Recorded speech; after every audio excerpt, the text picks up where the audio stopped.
अस्सलाम वालेकुम, कैसे हैं आप? वालेकुम अस्सलाम। जी अलहमदिल्ला सॉरी, सर। काफ़ी देर इंतज़ार करवाया आपको। 16 माशाल्लाह। यार कल 21 थे ना।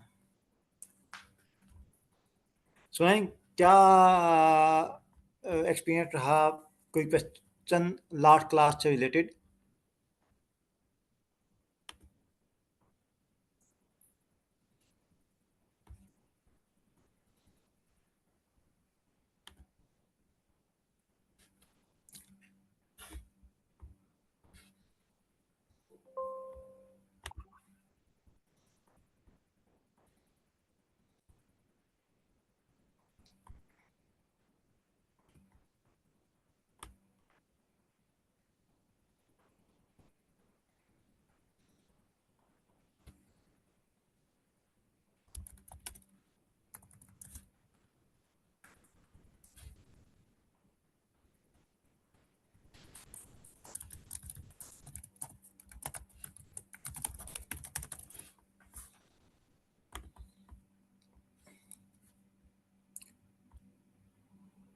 आवाज़ नहीं आ रही। अबू बकर, कोई क्वेश्चन है किसी का? Question please. हाँ जी, आवाज़ आ रही है। मैं समझ था आप कोई बोल रहे हाँ हो, बस, आवाज़ ना आ रही, आ आपके रही है। प्रिपेयर शुक्रिया। Before class. नहीं साकिब, सारी स्लाइड्स, कुछ स्लाइड्स तो ऐसी हैं जो ऑलरेडी प्रिपेयर होती हैं, और कुछ ऐसी हैं जो मैं नहीं करता, कुछ मैं बाद में सेपरेटली करता हूँ। मिसाल के तौर पे जो कॉर्पोरेट टैक्स वगैरह होती हैं वो मैं पहले से तैयार करके रखता हूँ, लेकिन कुछ स्लाइड में साथ साथ उसकी वजह ये है कि एक एक्सपीरियंस भी रहा है कि कभी कभार अच्छा लगता है साथ साथ आप लोगों को बताना, साथ साथ टाइप करना, चेंज करना। हो भाई, अच्छा, किसी का कोई क्वेश्चन? मुझे अच्छे क्वेश्चन चाहिए प्लीज़।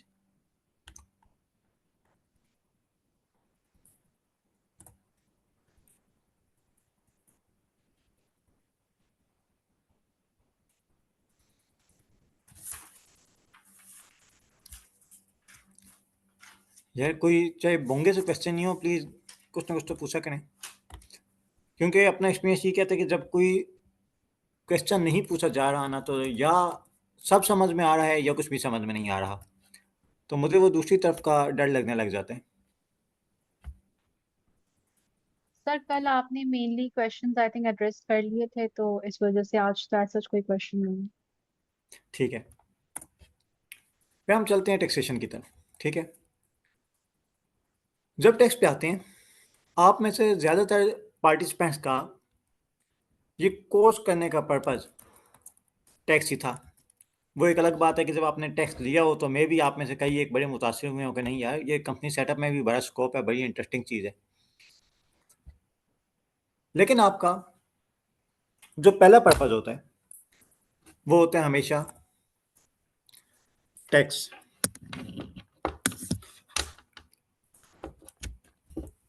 अच्छा, एक चीज़ होती है, आपने अक्सर सुना होगा, VAT, value added tax, sale tax. एक टैक्सेस होती हैं like income tax, corporate tax. इनमें कोई फ़र्क बताएगा? क्योंकि आप सब अकाउंट बैकग्राउंड से हैं 99%। जी लेकिन सर, बताएंगे। जी जी, जी लेकिन इससे सर। पहले जो हमारा टेस्ट मार्क होगा ना, कि हमने किस हद तक मैंने बेहतर पढ़ाया है या किस हद तक बेहतर समझ आई है, वो पार्टिसिपेंट होंगे जिनका अकाउंटिंग या टेस्ट का बिल्कुल कोई एक्सपीरियंस नहीं होगा।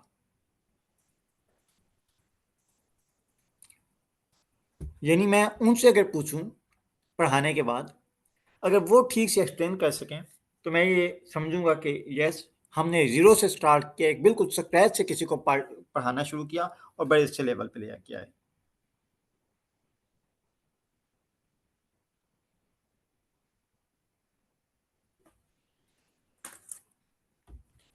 अच्छा, जी बताएं अबू बकर, क्या डिफरेंस क्या है? सर, कॉर्पोरेट टैक्स और इनकम टैक्स और जो वैट बोला आपने, जी, कॉर्पोरेट टैक्स होगा आपका। बेसिकली कॉर्पोरेट टैक्स जो सा वैट तो बेसिकली जो सा ना सेल्स टैक्स है, मतलब बोलूँ तो जो एंड कंज्यूमर है वो बियर करता है इसकी कास्ट। और मतलब कि बिजनेस कर रहे हैं, ठीक है, तो जो बिजनेस कॉर्पोरेशन है वो इसकी कास्ट को बियर नहीं करती है, वो कस्टमर से लेके गवर्नमेंट को जमा कराती है। वैट बेसिकली जो कंसेप्ट है वो ये है। और इनकम टैक्स ये है कि जो कॉर्पोरेशन होती हैं, जो भी है बिजनेस कोई भी है, अगर वो अपनी इनकम के ऊपर टैक्स दे रहा होता है, वो टैक्स उसको डायरेक्टली अफेक्ट कर रहा होता है, और जो सेल टैक्स है, वैट है, वो इनडायरेक्टली अफेक्ट कर रहा होता है किसी बिजनेस पे और कंपनी के ऊपर। अच्छा, मैं अगर इसको थोड़ा एक लेमैन लैंग्वेज में समझाने की कोशिश करूं तो दो तरह के टैक्सेस होते हैं। एक होते हैं डायरेक्ट टैक्स, आपने साल में पैसे कमाए $1 मिलियन दरम, साल के आखिर में कैलकुलेशन की कि मैंने इतनी अर्निंग है, इतने परसेंट मैंने गवर्नमेंट को देना है, और जाके गवर्नमेंट को जमा करवा दिया। या आपने इनकम कमाई 1 लाख रुपए, उसमें से आप पे से 20% टैक्स लगता है, आपकी 20,000 रुपए आपकी सैलरी में से निकल के गवर्नमेंट को चले गए, ठीक है। या आपने खुद जमा करवा दिए या गवर्नमेंट ने, आपके एम्प्लॉयर ने डिडक्ट करके जमा करवा दिए। लेकिन ये आप कैलकुलेट कर सकते हैं कि ठीक है, मेरी इनकम इतनी थी 1 लाख रुपए महीने की, उस पे इतने परसेंट टैक्स लग गया। Okay, very easy to understand. अब हम आ जाते हैं value added tax, sale tax पे। ये आपकी इनकम पे नहीं लग रहा होता। ये ऐसे नहीं होता है कि मैंने इतने पैसे कमाए तो इतने परसेंट टैक्स है। ये होता ही है कि जब आपकी अम्मी आपको कहती हैं जाओ बाहर से पत्ती का डब्बा ले आओ, या जो शादीशुदा हजर हैं पार्टिसिपेंट्स, वो जब अपनी बेगम के कहने पे पत्ती का डब्बा लेने जाते हैं, तो लेके जा लाने की चीज़ होती है 100 रुपए की, और वहाँ पे लिखा होता है 100 प्लस 18% सेल टैक्स। ऐसे ही होता है ना, 100 की चीज़ 118 में पड़ती है आपको। ये इनकम पे नहीं लगा, ये किस पे लगा? कंजम्पशन पे। आप जितना ज़्यादा इस्तेमाल करेंगे, चीज़ खरीदेंगे, तब आपको वाला टैक्स पे करना पड़ेगा, और वो टैक्स कहाँ पे शामिल होता है? उस चीज़ की कीमत में। बाकी अभी हम कॉर्पोरेट टैक्स स्टार्ट कर रहे हैं, विद टाइम हम वैल्यू एडेड टैक्स की तरफ जाएंगे। तो वहाँ पे वैल्यू एडेड टैक्स काम कैसे करता है, उसका स्ट्रक्चर क्या है, इनपुट वैट क्या है, आउटपुट वैट क्या है, वो तमाम चीज़ें भी इंशाल्लाह ताला आप बड़ी तसल्ली से सीख सकेंगे। हम स्टार्ट करने लगे हैं कॉर्पोरेट टैक्स से। कॉर्पोरेट टैक्स क्या होता है? बिजनेस की इनकम पे लगने वाला tax. I repeat, corporate tax क्या होता है? बिजनेस की इनकम पे लगने वाला टैक्स।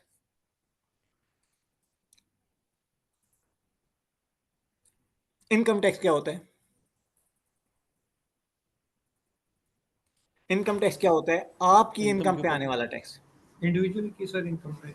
ठीक है, जब हम कहते हैं ना कि यूएई में कॉर्पोरेट टैक्स है लेकिन इनकम टैक्स नहीं है, यूएई में कॉर्पोरेट टैक्स है लेकिन इनकम टैक्स नहीं है, इसका मतलब ये है कि वो चीज़ें जो बिजनेस में नहीं आती, आपकी सैलरी जितनी भी हो, उस पे टैक्स नहीं है।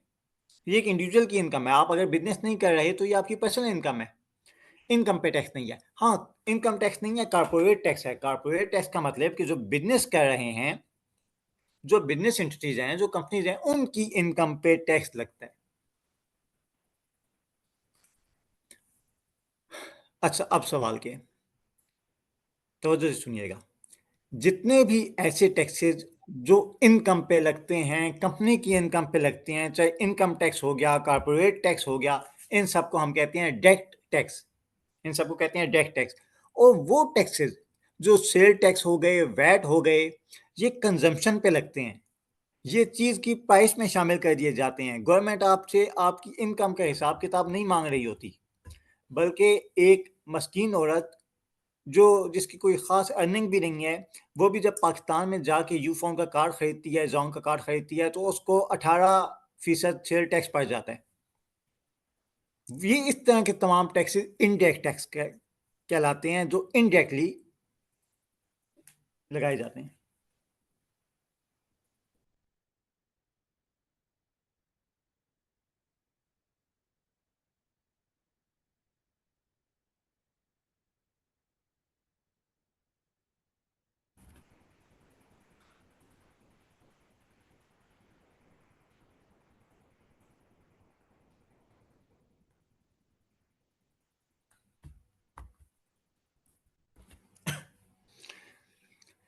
डायरेक्ट टैक्स और इनडायरेक्ट टैक्स का फ़र्क समझ आ गया? हाँ, हबीब किधर है? हबीब, जी सर इधर ही। जी हबीब, आपका यू टैक्स अकाउंट से एक्सपीरियंस नहीं है पहले, राइट? जी सर बिल्कुल भी नहीं है। अच्छा, डायरेक्ट टैक्स इनडायरेक्ट टैक्स समझ आ गया? जी सर बिल्कुल समझ आ गया। वैट का तो मुझे ऑलरेडी इधर अंदाजा है, क्योंकि मैं ऑलरेडी इधर दुबई में ही हूँ। तो इनकम टैक्स का ये कॉर्पोरेट टैक्स का कोई नहीं था, तो ये भी अब पता चल रहा है सर इंशाल्लाह। ठीक है, ओके, माइक ऑफ कर लें। ओके, अब हम स्टार्ट कहाँ से कर रहे हैं? कॉर्पोरेट टैक्स से। लेकिन इससे साथ ही आप सबसे रिक्वेस्ट है कि अपना, आप सब लैपटॉप लगा के बैठे हैं ना, या मोबाइल पे भी कोई लेक्चर सुन रहे हैं? लैपटॉप है सर। सबके पास लैपटॉप है, कोई मोबाइल पे है? Anyone use a mobile? Laptop system पे सब है, मोबाइल पे तो कोई नहीं है, am I right? Yes sir. वजात मोबाइल पे हैं? नो सर, लैपटॉप पे। ठीक है, दैट्स गुड। साथ अपना जो भी इंटरनेट ब्राउज़र है वो खोल लें, ठीक है? अगर क्रोम है तो प्लीज़ खोल लें। एक लिंक आपको देने लगा हूँ, वो आपने लगाना है। स्क्रीन शो हो रही है e-services.tax.gov.ae, यस सर। ठीक है? क्रोम खोलें, अपना ब्राउज़र खोलें और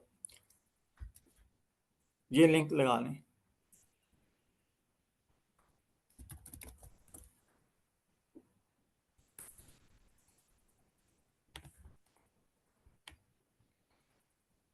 साकिब, मोहम्मद साकिब, वैसे कोशिश किया करें, अगर लैपटॉप अरेंज हो सके उस टाइम पे सिस्टम, तो थोड़ा बेहतर होता है उसको यूज़ करना। आप साथ इसको मिनिमाइज़ करके साथ प्रैक्टिस कर सकते हैं, लैपटॉप पे अच्छी हो जाती है।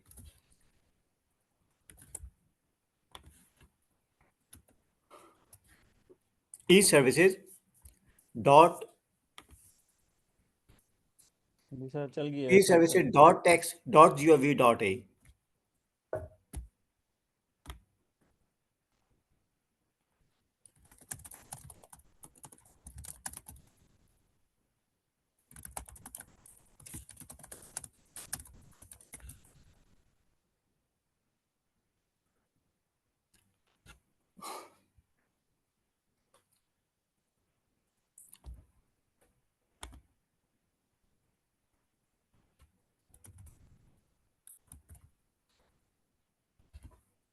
जो मोबाइल इस्तेमाल कर रहे हैं उनको ये स्क्रीन साथ वो ओपन कर सक रहे हैं ना, राइट?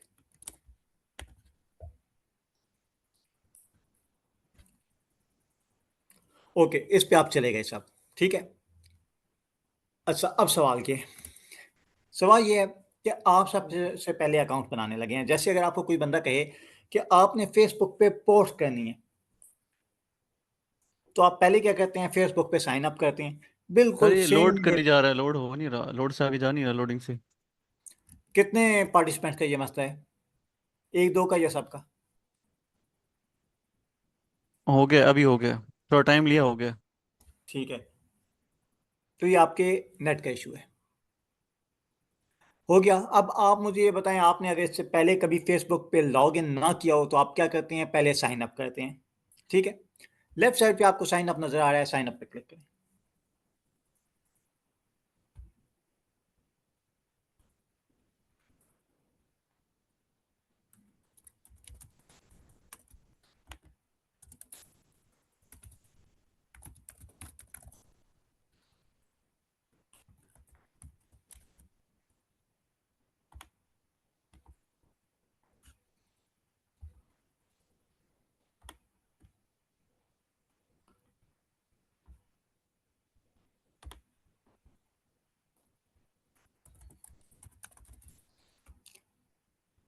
हाँ जी, साइन अप पे क्लिक किया सबने?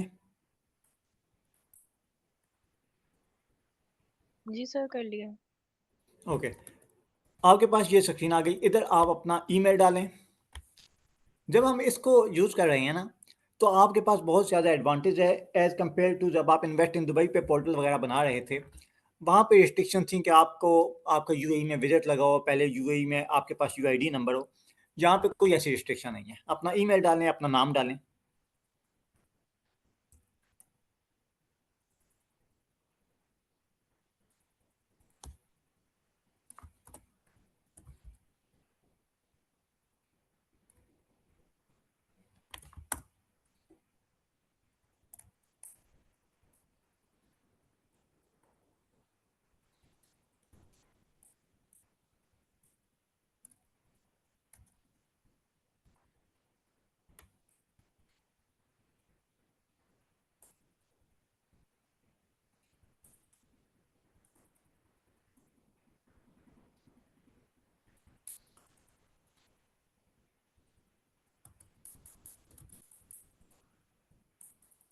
सर ये कोई जो प्रॉब्लम? अरेबिक में नाम पूछ रहे सर, ओके, मैं आपको एक और लिंक देने लगा हूं अभी कि अरेबिक अगर आपने टाइप करनी है तो कैसे टाइप कीजिए।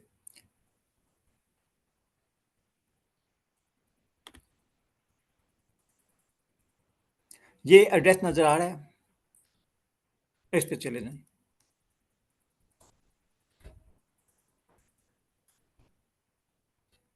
सर ये एड्रेस अगर चैटिंग में भेज दें तो हमारे लिए आसानी हो जाएगी, भेज सकते हैं चैटिंग में? गूगल करें, Google Arabic tools, Google Arabic tools.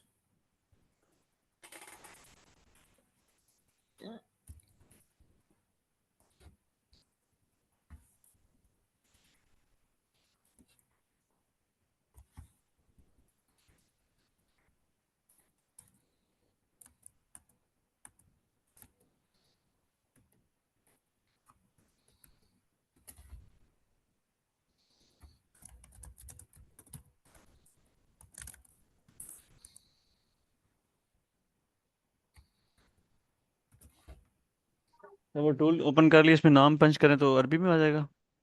ये गूगल अरेबिक टूल्स मैंने लिख के सर्च किया तो ये मेरे पास आ गया।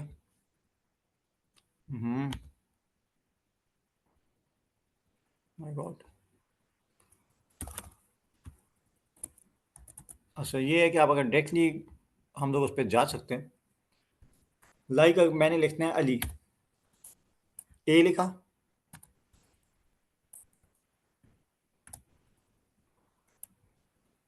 अली, ठीक है, ये इस तरह से लिखा है।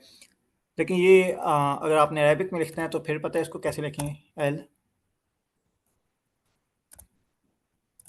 अली ऐसे लिखेंगे। अली अगर आपने लिखना है तो छोटी ये के नीचे दो नुक्ते आएंगे। ये डिफरेंस तो पता है ना सबको, अरेबिक में छोटी ये कब होती है और आवाज़ किस तरह की निकलती है, राइट? अरेबिक से आपकी जान पहचान सबकी है। सर ये अगर हम चैट जीपीटी से भी लिखवा लें तो हो जाएगा इजीली, मेरा सर हो हो हम जाएगा। गया है। गूगल अच्छा, से भी एक करवा सकते हैं कि गूगल ट्रांसलेट से करें तो आप एक तरफ इंग्लिश में लिखें तो दूसरी तरफ ऑटोमेटिकली अरबी में लिखा हुआ आ जाता है। नहीं, गूगल जो गूगल है ना हो गया सर, ट्रांसलेटर, हो उसमें गया। आपको प्रॉब्लम आएंगे। प्रॉब्लम क्या आएंगे, जब फर्ज करें आप यूएई के रेजिडेंट हैं, आप यूएई के रहने वाले हैं, आपको यूएई ने अपने हिसाब से जो अरेबिक स्पेलिंग बनते हैं आपको एक मिनट्स आईडी इशू कर दी है।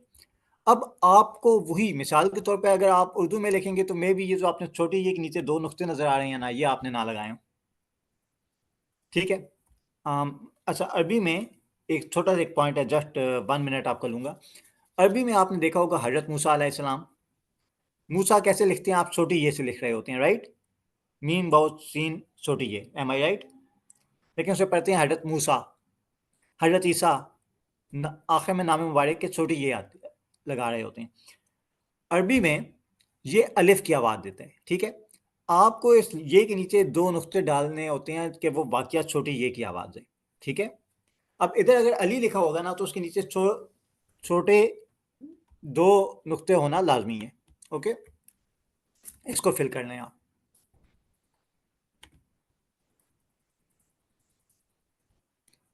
कर लिया सबने?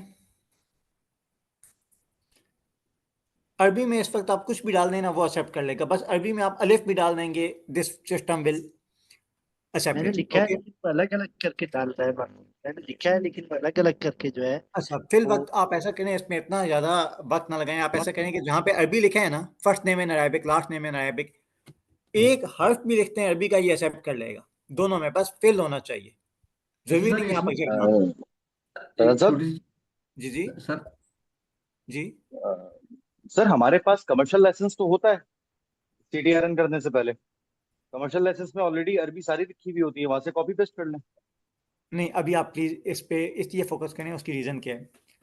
अभी हम सबको प्रैक्टिकली जिनके पास कमर्शियल लाइसेंस नहीं है, लाइसेंस नहीं भी है, उनको भी लेके चल रहे हैं, ठीक है। Point number 1। पॉइंट नंबर 2, ये क्या है, ये एक प्ले ग्राउंड में इंटर होने का तरीका है। ये ज़रूरी नहीं है कि हम आपकी कंपनी का अकाउंट नहीं बना रहे, हम एक प्ले ग्राउंड में आपको लेके जा रहे हैं। अच्छा, अब सवाल क्या है? सर सवाल ये है कि आप कहते हैं कि पीएसएल में एक ग्राउंड है, एक ग्राउंड में पहले मैच हो रहा है कराची की टीम का, इस्लामाबाद की टीम का, फिर मैच हो रहा है लाहौर की टीम का और कोयटा की टीम का। ये हम एक प्ले ग्राउंड के अंदर एंटर कर रहे हैं, हम प्ले ग्राउंड तैयार कर रहे हैं। इसमें ज़रूरी नहीं है कि सिर्फ एक ही कंपनी की रजिस्ट्रेशन हो, एक प्लेग्राउंड के अंदर बहुत सारी कंपनीज के मैच हो सकते हैं।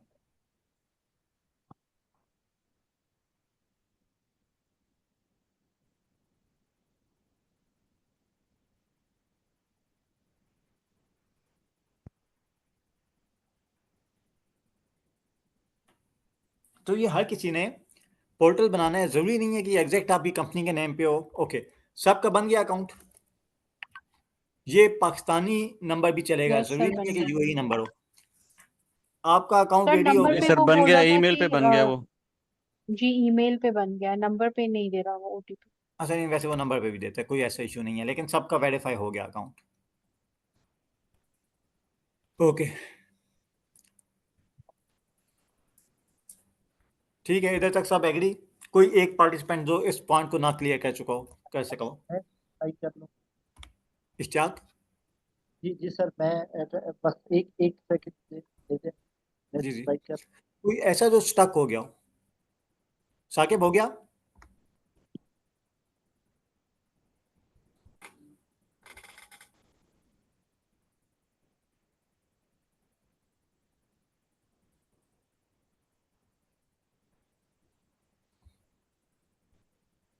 जी अभी तक मुझे जो है वो ओटीपी रिसीव नहीं हुआ ईमेल के ऊपर। मोबाइल पे? सर जी सर सर जी जी मेरा भी ऐसे एक मिनट मैं बताता हूँ। यहाँ जो ये डालने के बाद ना जो सिक्योरिटी कोड है, जी। इससे आगे नहीं जाता। नाम भी मैंने एंटर कर दिया पाकिस्तान का। एरर क्या है आपके पास? मैसेज कैसा है? एरर मैसेज है ना, कैसा है? तमाम जो है मैंडेटरी जो चीज़ें हैं वो डालनी जो सर मोबाइल नंबर जो है 321 करके करेंगे ना। जी यही किया है, ये भी सेम है, पाकिस्तान हो गया। इसको दोबारा करता हूँ सर, 224725। सर आता है please enter all mandatory information and correct highlighted fields. अब आपने हाईलाइटेड हाथ फील्ड, हाईलाइटेड है? हाईलाइटेड पाकिस्तान वाली फील्ड हाईलाइटेड है, कंट्री कोड जो है। तो आपने सिलेक्ट नहीं किया होगा, आपने +92 टाइप किया होगा। नहीं सर, पाकिस्तान सेलेक्ट किया था, आगे लिखा यस सेलेक्ट किया है। उसके बाद 321405003 4। अच्छा ये पूरा नंबर नहीं जाता, ये 321405003 अरे ये अपना 4 फॉर्मेट की प्रॉब्लम है। बाकी एक कोड सर का इशू है, एक का जिनका कोड नहीं मौसूल हुआ, ठीक है, लेट सर मिला होगा, ये हो जाता है कभी कभार। सर रिसीव हो गया है लेकिन जंक मेल में था मैंने। Okay, anyone else? मिंटू, उसके बाद 321 405 0034। अब दोबारा अच्छा, ये करते हैं नंबर है आपका? सर। टैक्स नोटिफिकेशन, सर लिखा tax notification to international mobile number is disabled. ये आ हाँ, रहा ये कभी वार्निंग। हो जाता है, ठीक है, कोई मसला नहीं है। आपने ना अपना नेटवर्क चेंज करके और इंटरनेट चेंज करके ना फिर ट्राई करना है, लेकिन ये होता है एक्सेस, कोई ऐसा मसला नहीं है। आप दुनिया के किसी भी सर कोने ये में हो। ईमेल पे आ जाएगा, ये ओके करेंगे ना तो उसके बाद ईमेल पे ओटीपी आएगा, उससे हो जाएगा। ईमेल ठीक पे है, भी लेकिन हमारे पास है। ईमेल चेक कर लेते हैं।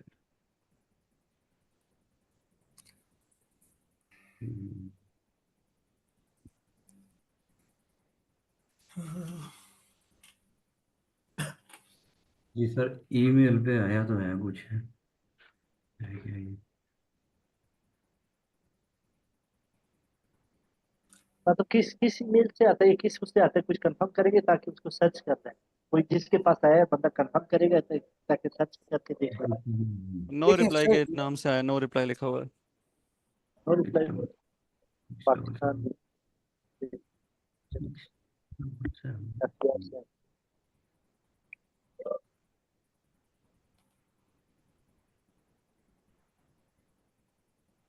जी सर, ईमेल पे आया, साइन अप सक्सेसफुल हो गया था। ओके गुड, सबका किसी का अभी तक ना हुआ हो।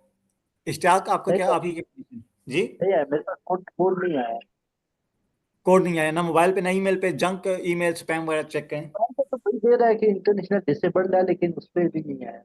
खैर नहीं आओ, आप आगे चले, छोड़ दिया मैं ना। आप आगे स्क्रीन पे शो करते रहते हैं, जब पता चल जाएगा। नहीं नहीं, वैसे फिर भी मेरी ये कोशिश होती है कि सब साथ साथ प्रैक्टिस कर रहे हो, बाकी सब हो गया। ठीक है, मैं इसको आगे लेके चल रहा हूँ, लेकिन मेरी कोशिश होती है कि सब इसको कर रहे हो। साइन अप हो गए हैं, इसका मतलब पता है क्या है? आप फेसबुक पे जब अपना अकाउंट बनाते हैं पहले साइन अप करते हैं, एम आई राइट? उसके बाद साइन अप करने के बाद आप लॉग इन करते हैं, वापस आते हैं e-services.tax.gov.ai। ये साथ साथ प्रैक्टिस कर रहे हैं ना आप लोग?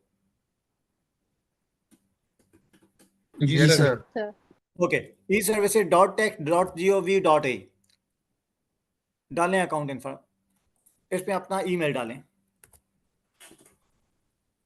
पासवर्ड भी लगाएं। लॉगिन हो गए सब? सर अभी ये पहिया घूम रहा है इसका। Yes sir. Yes sir, log in हो गया। यस सर, लॉगिन हो गया।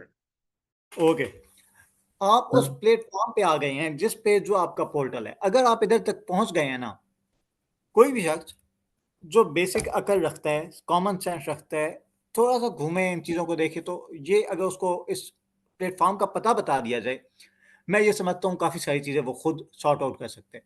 ये वो पोर्टल है जो जिस पे आप कॉर्पोरेट टैक्स की रजिस्ट्रेशन करते हैं, आप कॉर्पोरेट टैक्स की रिटर्न फाइलिंग करते हैं, आप वैट की रजिस्ट्रेशन करते हैं, वैट की रिटर्न फाइलिंग करते हैं, टैक्स रेजिडेंस सर्टिफिकेट निकालते हैं। यानी यूएई में टैक्स कंसल्टेंसी की के दरवाजे की जो कुंजी है वो ये वेबसाइट है, ठीक है, e-services.tax.gov.ai। अगर आपने अकाउंट बना लिया है तो you will be able to file return for your client to do corporate tax registration everything, ठीक है। अब आप में से किस किस के पास ऐसी, यहाँ पे थोड़ा सा डिफरेंट हो सकता है बाकी सबके लिए फॉर्मेट, किस किस के पास इस तरह की स्क्रीन ओपन है? अच्छा सर, इसमें वो स्टार्ट में सर पूछ रहा है कि user profile and tax types, तो इसमें कोई चेक करना है शायद, I think taxable person, legal representative. Taxable person. अच्छा, यहाँ पे मैं एक सेकंड ये भी चीज़ दिखा लूँ।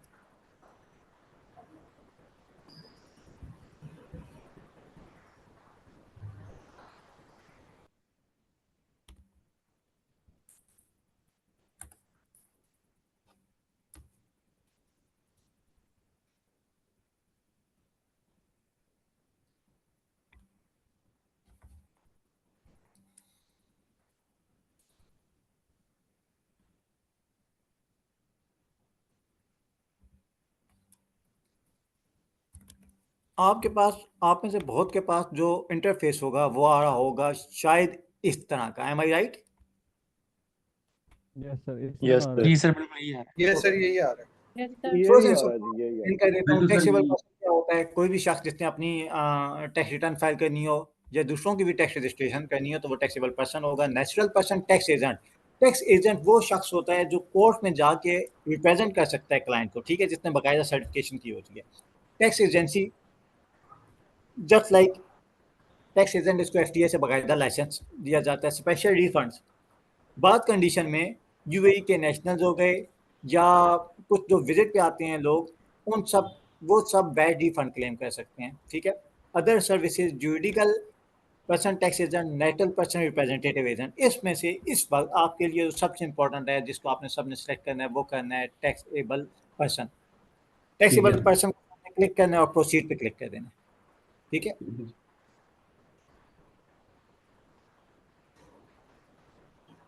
उसके बाद सब इस फेस पे आ गए, बस ये नीचे उनके पास इतने सारे नाम नहीं होंगे, मैं ये हाइड कर लूँ। सर ये अदर सर्विसेज जो है उसको अनचेक कर देना है। जी, सर ऑलरेडी जो है वो अदर सर्विसेज के ऊपर भी चेक्ड है। रहने दें, तब भी कौन कोई चेक ऐसा कर दे? फर्क नहीं पड़ता, लेकिन टैक्सेबल पर्सन को लाजमी सिलेक्ट होना चाहिए। सर वो प्रोफाइल बनाने का कह रहे हैं कि ओके प्रोफाइल सर। बनाएं टैक्सेबल की, जिसकी करनी है।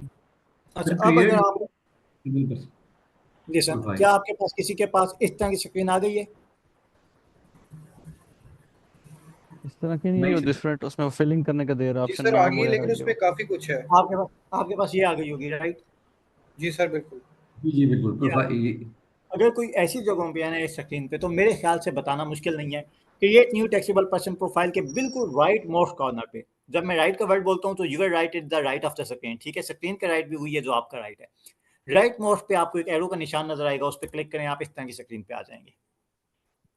ओके, इस ठीक है। स्टेज पे आगे 2 मिनट रुकें। हमने सबसे पहले एक प्लेग्राउंड बनाया,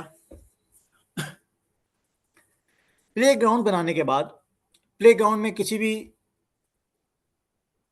टीम का मैच हो सकता है। आपने एक पोर्टल बना लिया है जिसके की एक्सेस आपके पास है।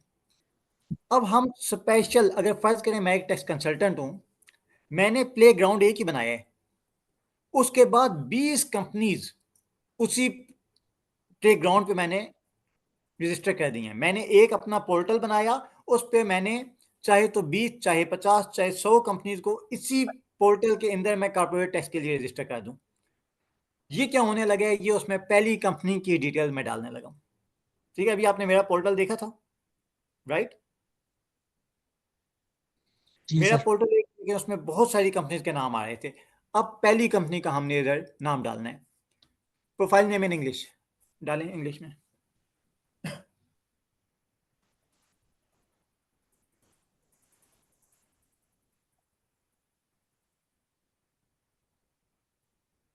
सर मेरे पास ये प्रोफाइल नहीं आ रही, आप थोड़ा सा इसको रिपीट करेंगे? आपके पास जो प्रोफाइल आ रही है उसमें क्या लिखा है? सर होम माई करस्पॉन्डेंस और मेन उस पे आ रहा है clarification link TRN to new email address, ये सारा कुछ आ रहा है। आपने लेफ्ट साइड पे देखें, होम पे क्लिक किया हुआ है। यस सर, होम पे ही क्लिक किया हुआ मुझे जरा व्हाट्सएप करें आपकी जो स्क्रीन है उसकी पिक्चर लेके। है। जी सर। इसको इसमें जो है वो कौन से किस कंपनी का प्रोफाइल पुट करना है? मैं आपको बताता हूँ, एक मिनट।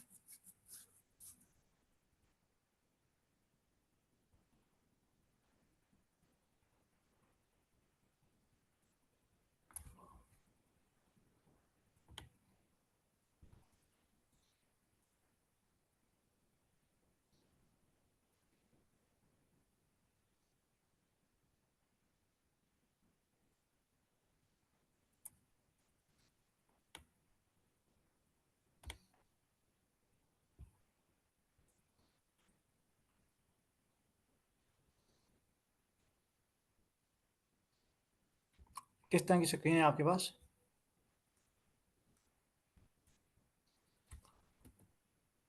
क्लास? सर जी मैंने इसी तरह की व्हाट्सएप है किया स्क्रीन। आपको। सर स्क्रीन आ रही है ऐसी बिल्कुल। आप ऐसा करें, आपको ऊपर यूजर टाइप नजर आएगा। अच्छा, मैं ये स्क्रीन शेयर करने लगा हूँ अगेन।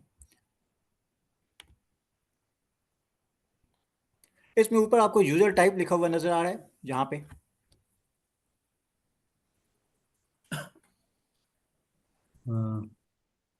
अबीर, यूजर टाइप यस बिल्कुल साइड ऊपर आ इस रहा पे है क्लिक जी बिल्कुल। सर, मैंने यूजर टाइप पे जी जाके सर, बिल्कुल टैक्सेबल लिखा पे हुआ है। जाके प्रोसीड कर दिया।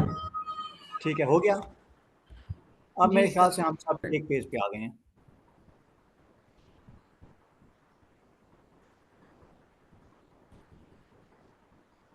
सर मेरा नहीं हो रहा है अभी तक वो इस स्क्रीन पे मैं नहीं आया हूँ।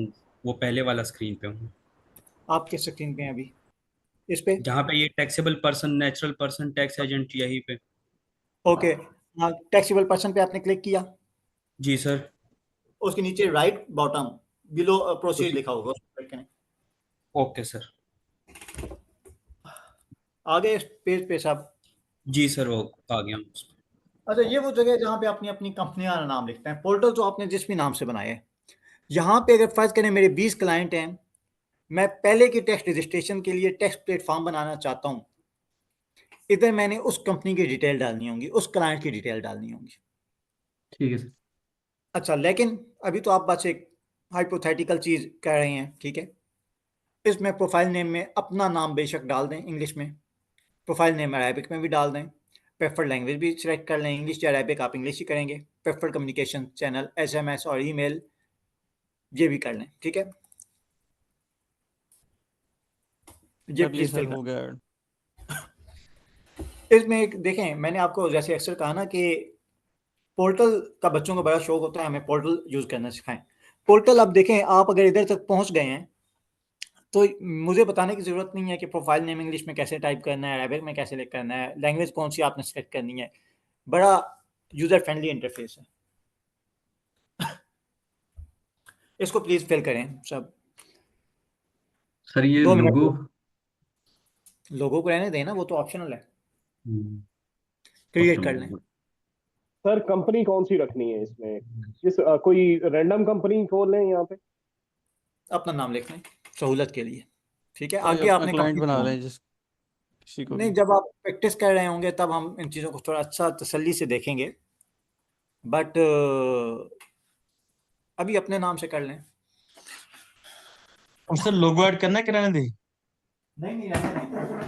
हाँ, जब असल में प्रैक्टिस कर रहे होंगे, आपके पास बड़ी बड़ी मल्टीनेशनल कंपनी इंशाल्लाह ताला होंगी, तो वहाँ पे अच्छा लगता है, थोड़ा आइडेंटिफाई करने में आसानी होती है। लेकिन रहने दें, मेरे ख्याल से तो गैर ज़रूरी है हमारे। सर सिवाय टैक्सेबल इसके पर्सन जी लिस्ट ही सर्च भी नहीं करना, क्रिएट कर देना। वजाहत अली कादरी यस हो गया। जी सर, टैक्सेबल बिल्कुल पर्सन सर हो नाम गया वाम लिख। क्रिएट। जी सर, हो गया है। मुजतबा खालिक एंड हबीब किस स्टेज पे हैं आप? यस जी सर, सर। मैं पोर्टल पे हूँ, ओपन हो गया, ओपन मेरा पोर्टल। ये सर नहीं, क्रिएट आपका टैक्सेबल पर्सन बन गया है कि नहीं?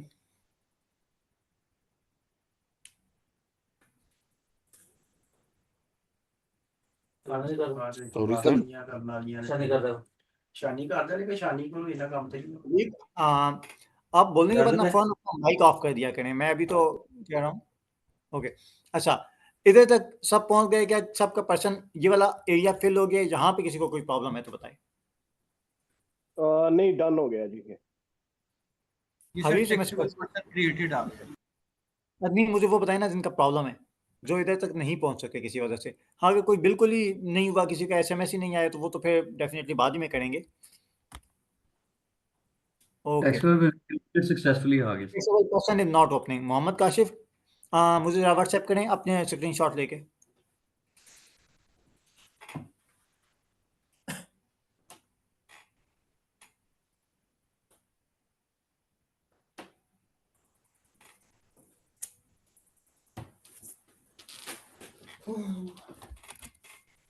Taxable person is not opening.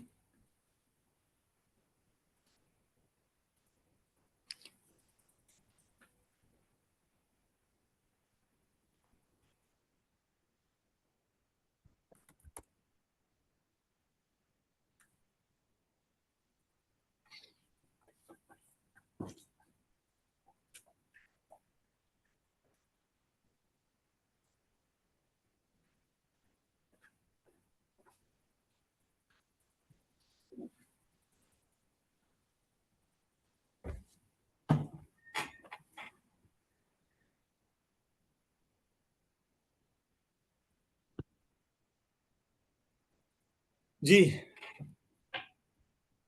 Please थोड़ा सा जल्दी। ये एक ऐसा काम है जिसमें कुछ पार्टिसिपेंट थोड़ा जो है ना वो बेसब्रे हो रहे होते हैं आगे जाने के लिए, बट स्टिल मेरी कोशिश होती है कि चूंकि प्रैक्टिकल हमें लेके चलना है चीज़ों को, तो सब हमारे साथ रहें शाना बशाना। मोहम्मद काशिफ, क्या स्टेज है आपकी?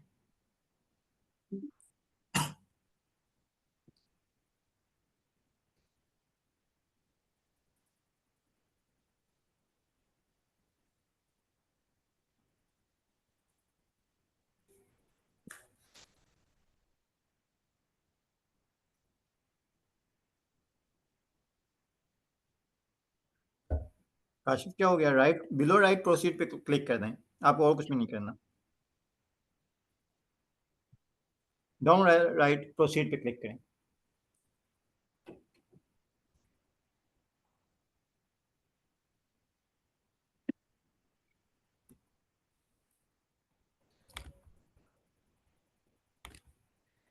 हाँ मोहम्मद काशिफ, ये बिल्कुल डाउन में प्रोसीड नज़र आ रहा है ना आपको?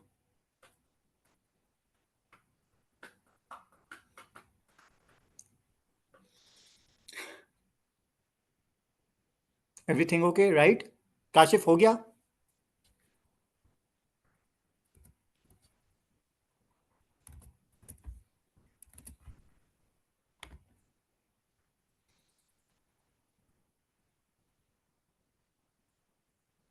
ओके, इसको आपने अगर फिल कर लिया है तो आपने जो भी नाम रखा होगा इस तरह का से आपके पोर्टल पे शो हो रहा होगा। M I right?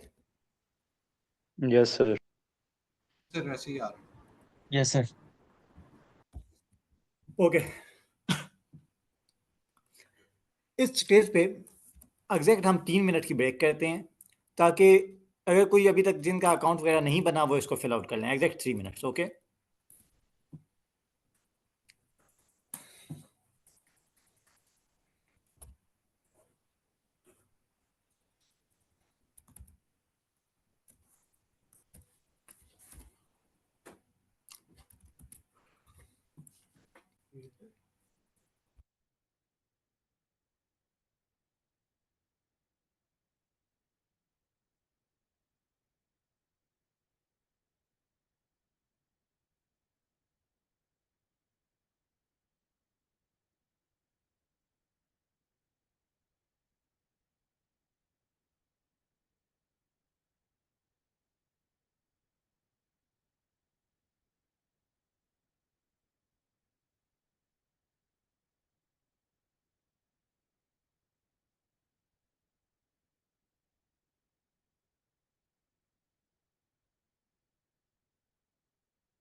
एंड जो पार्टिसिपेंट रिकॉर्डिंग सुनते हैं उनसे भी मेरी रिक्वेस्ट है कि साथ साथ प्रैक्टिस साथ साथ ही करनी चाहिए, साथ साथ करते रहा करें, क्योंकि जो असल हम थ्योरी भी पढ़ेंगे तो साथ प्रैक्टिकल करते रहेंगे, प्रैक्टिकली चीज़ों को देखेंगे।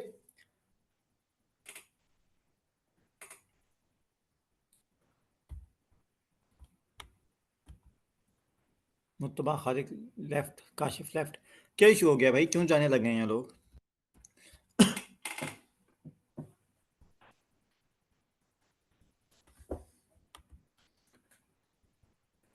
सर जो आपकी जो स्क्रीन में आ रहा है रजिस्ट्रेशन ओवरव्यू, ये वाली चीज नहीं आ रही है मेरे पास फिर।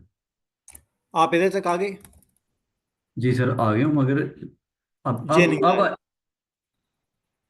ये थोड़ी इसकी शेप डिफरेंट होगी, ठीक है। अभी ये मैंने पता है कौन सी डेट पे बनाई थी स्लाइड्स? इसके बिलो राइट कॉर्नर पे मैं देखता हूँ 14 अक्टूबर 2023। जी सर, अभी इंटरफेस चेंज हो गया इसका। अभी ये हॉरिजेंटली होगा, वो भी मैं दिखाता हूँ आपको, ठीक है। लेकिन चीज यही होगी, जहां तक सब पहुंच गए हैं। इधर सबका बन गया। एक पार्टिसिपेंट सिर्फ कमेंट में लिखते जो इस स्टेज पे ना हो।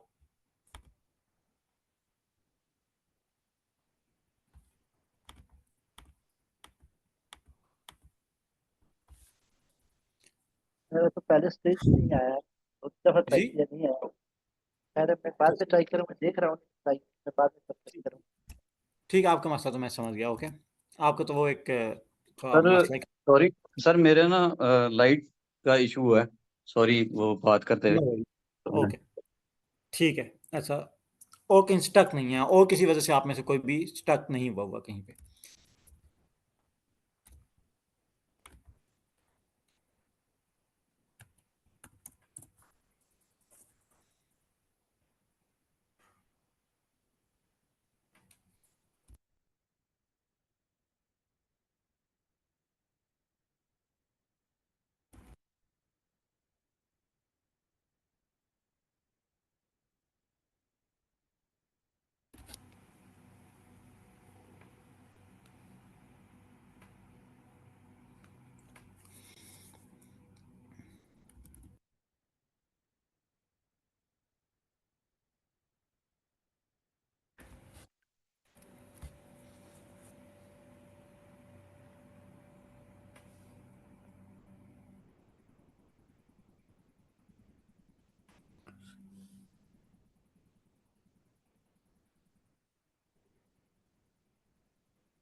आपको आजकल की डेट में जो इसकी शक्ल नजर आएगी वो इस फॉर्म में आएगी।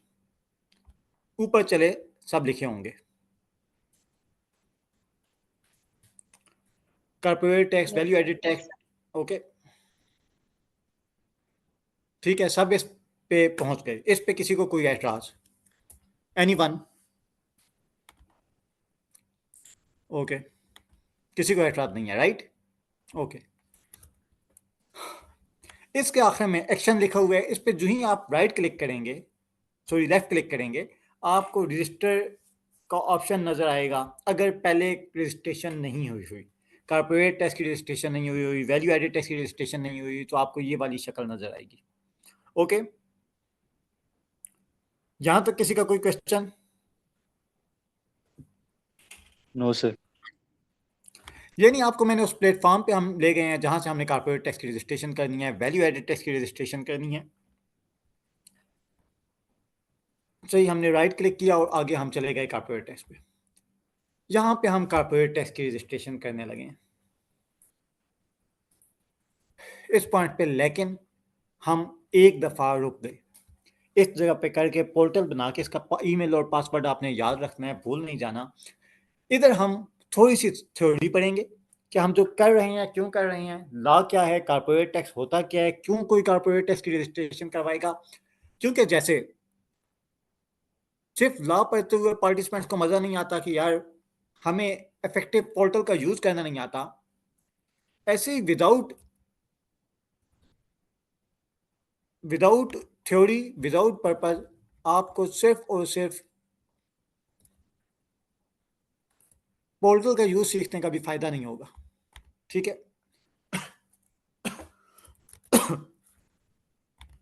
अब हम इस सब के पर्पस की तरफ जाते हैं। स्पेशली वो पार्टिसिपेंट्स, उन पार्टिसिपेंट के लिए समझना बड़ा जरूरी है जो तमाम चीजें पहली दफा पढ़ रहे हैं। कॉर्पोरेट टैक्स के लिहाज से हम लोगों को कॉर्पोरेट टैक्स की टैक्सेबिलिटी क्या है, किस पे कितना टैक्स लगता है, किसने कॉर्पोरेट टैक्स की रजिस्ट्रेशन करवानी है, किसने नहीं करवानी,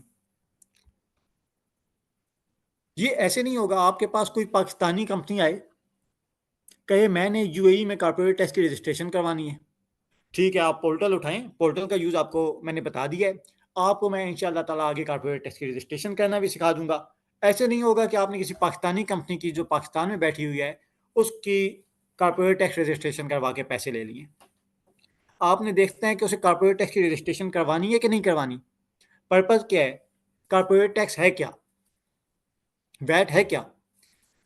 पोर्टल के यूज से हम बेसिक इंट्रोडक्शन पोर्टल से लेने के बाद हम कॉर्पोरेट टैक्स को देखते हैं, यूएई में कॉर्पोरेट टैक्स है क्या। यूएई में कॉर्पोरेट टैक्स 2022 में ऐलान किया गया था कि इंट्रोड्यूस करवाया जाएगा। 2022 में मैं अपने दोस्त के साथ ऑफिस से वापस आ रहा था तो हमें इस खबर का इंकशाफ हुआ था कि यूएई ने कॉर्पोरेट टैक्स को इंट्रोड्यूस करवा दिया और ये इफेक्टिव होगा after financial year starting after 31 मई 2023। ठीक है, इस जुमले पे कि फाइनेंशियल ईयर स्टार्टिंग आफ्टर 31 मई 2023, इसका क्या मतलब है इसको भी आगे देखेंगे इंशाल्लाह। अच्छा, टैक्स कॉर्पोरेट टैक्स में हाल ही में इंट्रोड्यूस हुआ और इससे पहले जब भी मैं किसी बैच को पढ़ाता था तो मैं उसे ये बताया करता था कि अभी तक कॉर्पोरेट टैक्स की कोई रिटर्न फाइल नहीं हुई है, अभी तक कॉर्पोरेट टैक्स की कोई रिटर्न फाइल नहीं हुई है। ये वाली बात अगर आज से 1 महीना पहले आप लोग मुझसे पूछते तो मैं इसी जुमले पे कायम था, लेकिन अब सिचुएशन नहीं है, अब कुछ कॉर्पोरेट टैक्स रिटर्न फाइल हो चुकी हैं। लिहाजा आपका बैच वो पहला खुशनसीब बैच होगा जो मुझसे कॉर्पोरेट टैक्स रिटर्न भी सीखेगा। इससे पहले किसी ने कॉर्पोरेट टैक्स रिटर्न नहीं सीखी। द रीज़न बीइंग एफटीए के प्लेटफॉर्म पे कॉर्पोरेट टैक्स का फॉर्मेट इंट्रोड्यूस ही नहीं करवाया गया था। अच्छा, जब भी कॉर्पोरेट टैक्स लगता है किस पे लगता है, इससे पहले आपको एक कॉन्सेप्ट पता होना चाहिए टैक्स रेजिडेंट का। टैक्स रेजिडेंट एक यूनिवर्सल कॉन्सेप्ट है। टैक्स रेजिडेंसी है क्या? टैक्स रेजिडेंट की डेफिनेशन हम बाद में पढ़ेंगे, लेकिन जनरली क्राइटेरिया पढ़ने से पहले टैक्स रेजिडेंट किसे कहा जाता है, टैक्स नॉन रेजिडेंट किसे कहा जाता है, इसकी तारीफ पढ़ने से पहले एक जुमला बताऊंगा इसकी टैक्सेबिलिटी बताऊंगा। जो भी बंदा टैक्स रेजिडेंट है, जो भी बंदा यूएई का टैक्स रेजिडेंट है, जो भी कंपनी यूएई की टैक्स रेजिडेंट है, वो पूरी दुनिया से आने वाली इनकम पे यूएई में टैक्स देगी। जो बंदा यूएई का टैक्स रेजिडेंट नहीं है, जो बंदा यूएई का टैक्स नॉन रेजिडेंट है, वो सिर्फ यूएई बेस्ड इनकम पे टैक्स देगा, वो सिर्फ यूएई सोर्स ऑफ इनकम पे टैक्स देगा। ओके हबीब, क्या कहा है अभी मैंने? फिर क्या पूछिए। सर आपने बोला है कि जो बंदा पूरी दुनिया से आने वाले इनकम पे टैक्स देगा वो यूएई का टैक्स रेजिडेंट है, और जो सिर्फ यूएई की इनकम पे टैक्स देगा वो नॉन टैक्स रेजिडेंट है। अच्छा, मैंने इस जुमले को उल्टा बोला है, उसमें याद रखिएगा जो यूएई का टैक्स रेजिडेंट है उसके लिए लाजिम है वो पूरी दुनिया से आने वाली इनकम पे टैक्स यूएई में दे, जबकि जो बंदा यूएई का टैक्स नॉन रेजिडेंट है वो सिर्फ यूएई सोर्स इनकम पे टैक्स देगा। ठीक है, सबसे पहले देखते हैं टैक्स रेजिडेंट होगा कौन, किस बंदे को कहा जाएगा टैक्स रेजिडेंट, ये हमने अभी नहीं पढ़ा। टैक्स नॉन रेजिडेंट किसे कहा जाएगा ये हमने ये भी अभी नहीं पढ़ा। हमने एक जनरल रूल पढ़ा है, जो एक क्राइटेरिया अभी मैं आपको बताऊंगा, एक तारीफ बताऊंगा कि टैक्स रेजिडेंट किसे कहा जाता है। जो भी टैक्स रेजिडेंट होगा उसने पूरी दुनिया से आने वाली इनकम का हिसाब किताब यूएई में देना है और इधर टैक्स देना है। जो यूएई का टैक्स नॉन रेजिडेंट होगा उसने सिर्फ यूएई सोर्स इनकम पे टैक्स देना है। ये सेम रूल है जो पाकिस्तान में आपने इनकम टैक्स ऑर्डिनेंस में पढ़ा होगा, जो पूरी दुनिया में मौजूद है। यहां पे मैं थोड़ा सा बोर करूंगा उन पार्टिसिपेंट्स को जो ऑलरेडी टैक्स बैकग्राउंड से ताल्लुक रखते हैं। उसकी वजह यह है कि उनके लिए ये टैक्स रेजिडेंट नॉन रेजिडेंट का कॉन्सेप्ट ये बड़ा फैमिलियर है वैसे, और ये उनकी बिल्कुल बेस है। लेकिन पाकिस्तान में भी जो टैक्स पढ़ाना शुरू किया जाता है वो हमेशा टैक्स रेजिडेंट और नॉन रेजिडेंट की डेफिनेशन से किया जाता है। लेकिन मुझे थोड़ा सा आपको मजीद तकलीफ दूंगा और आपसे रिक्वेस्ट करूंगा कि मजीद सब्र करें, मैंने सबको साथ लेके चलना है। हम बेसिक लेवल की डेफिनेशन, मजीद फर्दर बेसिक लेवल की डेफिनेशन से हमें शुरू करना पड़ेगा। मुझे ये बताएं, आपको नेचुरल पर्सन और जुरिडिकल पर्सन का फर्क पता है? जी सर। क्या फर्क है ये हबीब बताएंगे please.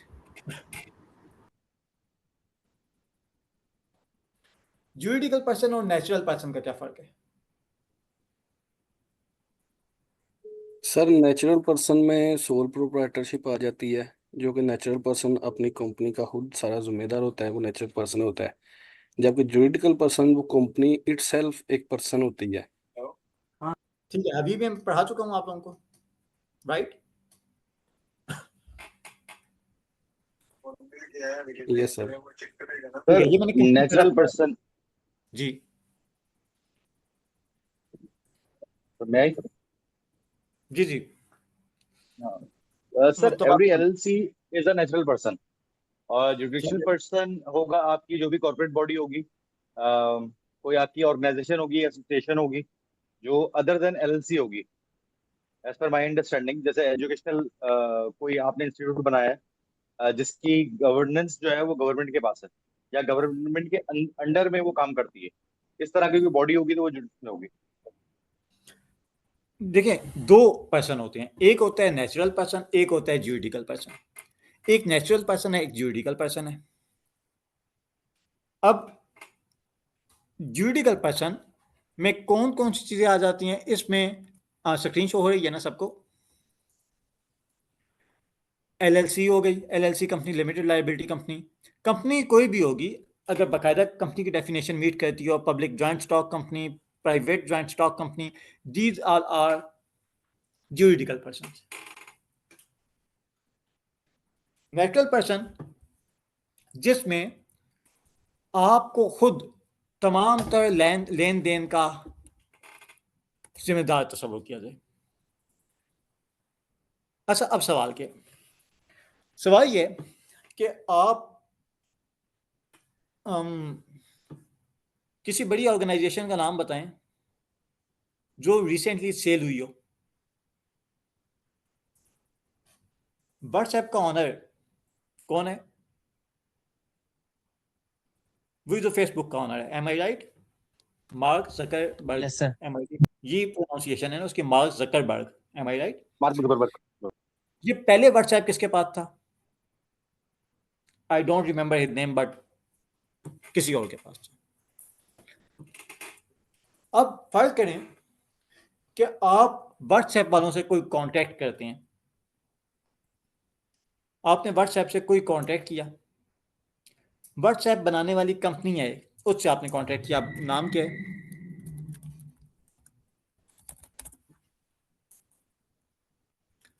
Okay, I don't know about this.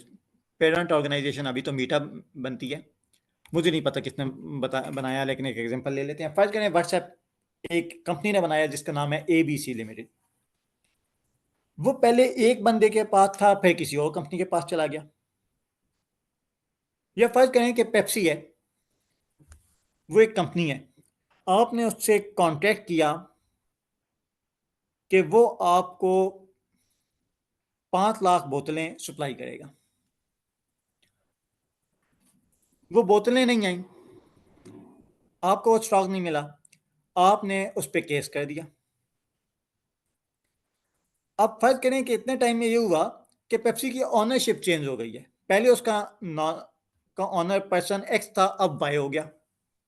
क्या पर्सन वाई कोर्ट में जाके कह सकता है कि भाई मुझे क्या पता, आप पर्सन एक्स से बात करें, उससे आपने कांटेक्ट किया था? No sir.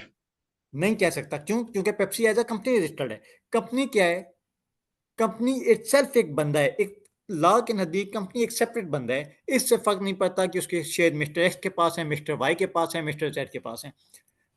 पेप्सी को अगर कोई फाइन दिया जाएगा, पेप्सी पे अगर कोई भी रिस्ट्रिक्शन लगाई जाएगी तो वो इस कंपनी पे एप्लीकेबल है। उसका ऑनर बदलता रहे, कोई फर्क नहीं पड़ता। लेकिन हर जगह ऐसे नहीं होता। मिसाल के तौर पे आपने अपने गांव में एक दुकान डाली हुई है, आप वहां पे काम कर रहे थे, आपने एक दिन दुकान बेची, सामान उठाया, चले गए। उधर किसी बंदे ने आके आपकी जगह, आपने सब्जी की दुकान डाली हुई थी, वहां पे आके किसी बंदे ने जूते की दुकान डाल दी है। कोई बंदा ये नहीं कहेगा कि भाई वो अब्दुल रहमान साहब ने मुझसे पैसे लिए हुए थे, वो आप दें। आप कहेंगे भाई अब्दुल रहमान साहब से बात करें, मुझे क्या पता, मैंने तो उससे ये जगह खरीद ली है, सामान खरीदा है, मैंने पूरी उसकी एसेट लायबिलिटी नहीं खरीदे। वो बंदा आपका वैसे ही देवनदार है।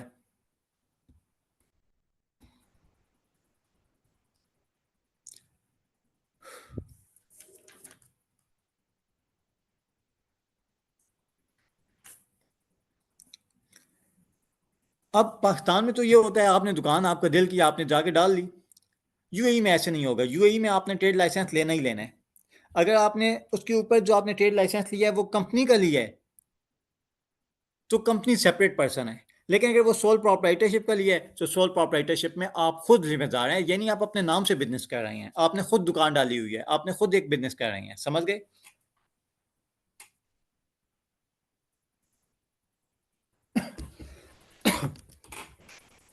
ओके।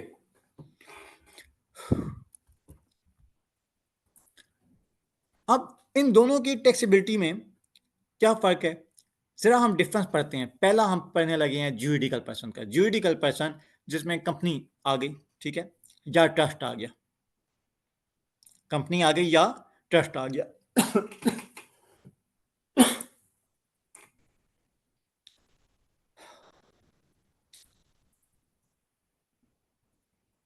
सब अटेंटिव हैं? कोई क्वेश्चन, कोई कंफ्यूजन कहीं पे?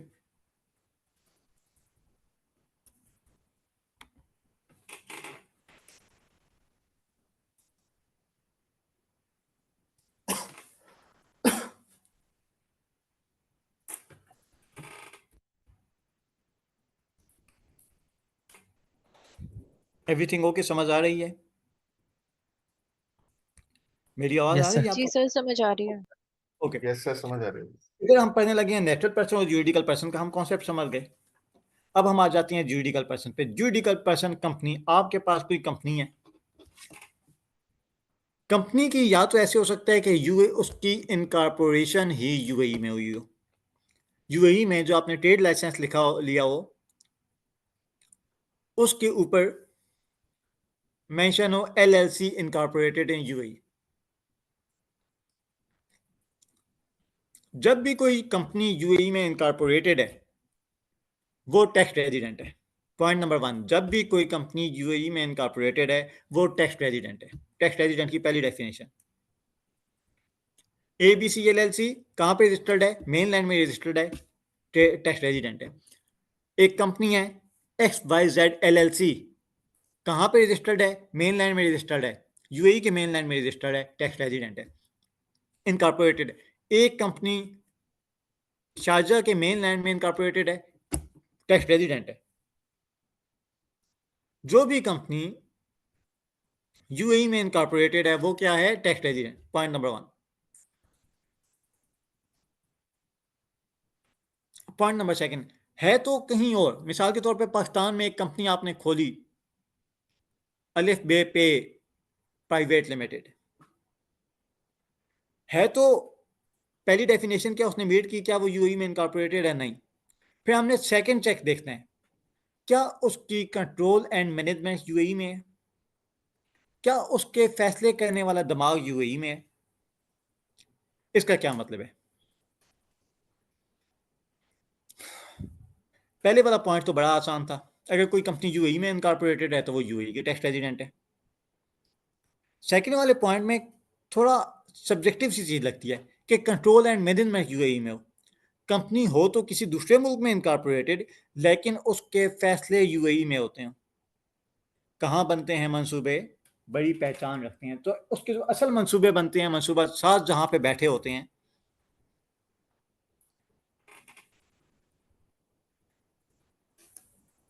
जैसे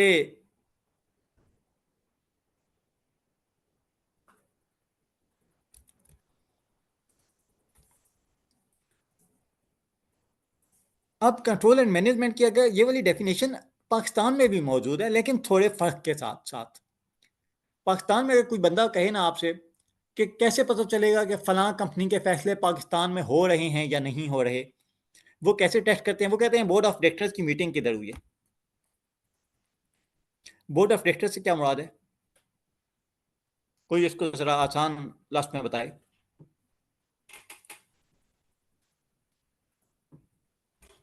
सर डायरेक्टर्स की आपस में एनुअल मीटिंग। डायरेक्टर से क्या मुराद है? कंपनी के मैनेजर्स की कंपनी, सॉरी, जो डायरेक्शन देते हैं, मैनेज करते हैं कंपनी के डेली अफेयर्स को, बाकी सारी चीजों कंट्रोल एंड मैनेजमेंट है जो, मैनेजमेंट ऑफ द कंपनी। ठीक है। बोर्ड ऑफ डायरेक्टर्स उन लोगों का ग्रुप होता है जो कंपनी के फैसले करते हैं। अब फर्ज करें एक कंपनी है, उसके 100 शेयर होल्डर्स हैं, तो डेफिनेटली 100 बंदे खुद कंपनी की मैनेजमेंट में इन्वॉल्व नहीं हो सकते। वो अगर इन्वॉल्व होंगे, हर बंदा अपनी अपनी राय देगा, तो उसका बेड़ा गर्क हो जाएगा कंपनी का। लिहाजा वो वोट डाल के कंपनी की मैनेजमेंट अपॉइंट कर लेते हैं, कंपनी के डायरेक्टर्स अपॉइंट कर लेते हैं कि फलां फलां कंपनी का डायरेक्टर होगा। ये डायरेक्टर मिल बैठ के फैसले करते हैं। अगर कहीं पे कोई प्रॉब्लम आता है तो वोटिंग होती है, जो मेजॉरिटी होती हैं, जिनके 50% से ज़्यादा की के वोट जहाँ पे पड़ते हैं, वो वाला फैसला कर लिया जाता है।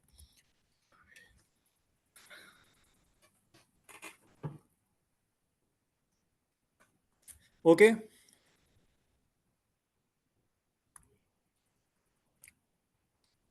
क्लियर? ओके। अच्छा, लेकिन जब मैं आ गया हूँ यूएई में, तो यूएई के लिहाज से ये डेफिनेशन इतनी सिंपल नहीं है कि सिर्फ बीओडी के मीटिंग पे। पाकिस्तान में कैसे होता है? पाकिस्तान में अगर मैं आपसे पूछूंगा कि किसी कंपनी का कंट्रोल एंड मैनेजमेंट पाकिस्तान में है या नहीं है, क्या उसके फैसले करने वाला दिमाग पाकिस्तान में है या नहीं है, तो सब कहेंगे भाई बोर्ड ऑफ डायरेक्टर्स की मीटिंग कहाँ पे होती है, वो लोग कहाँ पे बैठ के फैसला करते हैं। जब यूएई में आए हैं तो ऑल दो एक आसान तरीका तो यही है कि बीओडी की मीटिंग देखी जाए, लेकिन थोड़ी सी चीज सब्जेक्टिव है, थोड़ी सी जजमेंटल है। यहां पे हमें किसी ना किसी हद तक जज करना पड़ता है कि कंट्रोल एंड मैनेजमेंट किधर हो रही है, फैसला साथ किधर है। मिसाल के तौर पे फर्ज करें एक कंपनी पाकिस्तान में है, फुरकान ने और वजाहत ने मिलकर एक कंपनी बनाई पाकिस्तान में, Furqan and Wajahat private limited. लेकिन बोर्ड ऑफ डायरेक्टर्स कौन है? डायरेक्टर भी एक फुरकान है, एक वजाहत है। लेकिन जो कंपनी के इख्तियारात हैं, फैसला करने वाले हैं, उनको वो दुबई में बैठा हुआ है बंदा। कहने को तो फुरकान और वजाहत डायरेक्टर हैं, लेकिन वो बंदा यहाँ से बैठ के जो इंस्ट्रक्शन देता है फुरकान साहब को या वजाहत को, ये मनो वन विदाउट क्वेश्चन उसको वहां पे नाफिज कर देते हैं।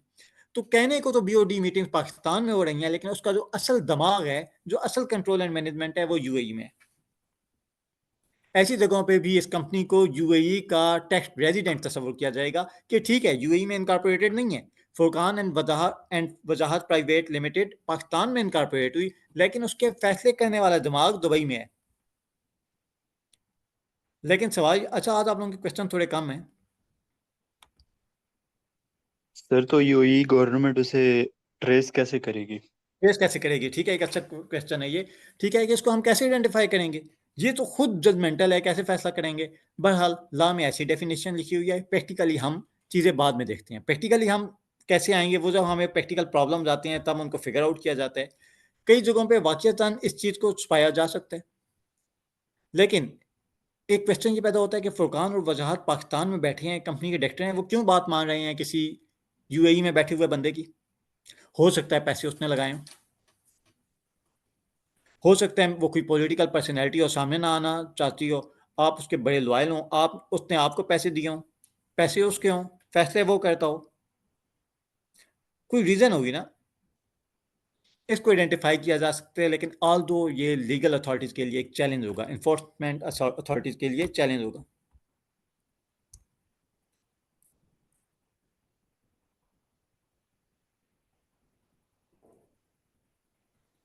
सर मेरा यही क्वेश्चन था कि ये डिटरमिन करना तो बड़ा मुश्किल होगा ना कि माइंड कहाँ बैठा हुआ है और किस तरीके से, अनटिल अनलेस वो खुद डिस्क्लोज नहीं करता है। आप कह लें कि ट्रेस करना या पकड़ना मुश्किल होगा, ठीक है, लेकिन वो चीज़ इन्फोर्समेंट से रिलेट करती है, वो चीज़ लॉ से रिलेट नहीं करती। ठीक है, लॉ को इन्फोर्स कैसे करना है, दैट नेक्स्ट स्टेप।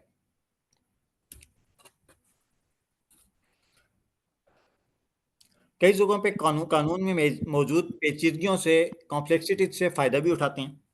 अब इसको के लिए डिफरेंट किस्म के लॉज मजीद भी बनाए गए हैं। मिसाल के तौर पे एंटी मनी लॉन्ड्रिंग लॉज हैं, KYC है, नो यूर क्लाइंट। मिसाल के तौर पे मेरे पास कोई बंदा आता है कंपनी सेटअप करने के लिए, लाइक इन्हीं की एग्जांपल ले लें कि मेरे पास फुरकान और वजाहत आते हैं कि हमने कंपनी सेटअप करवानी है, ठीक है, मुझे पैसे ट्रांसफ़र करें।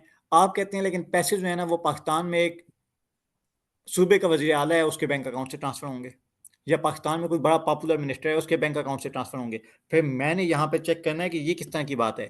सामने बंदे फुरकान एंड वजाहत हैं, लेकिन वो किसी पॉलिटिकली एक्सपोज पर्सन का नाम लेते हैं कि वो पैसे ट्रांसफ़र उसके बैंक अकाउंट से होंगे। ऐसा क्यों हुआ? जहाँ पे KYC प्रोसेस मुझे करना पड़ता है, no your client.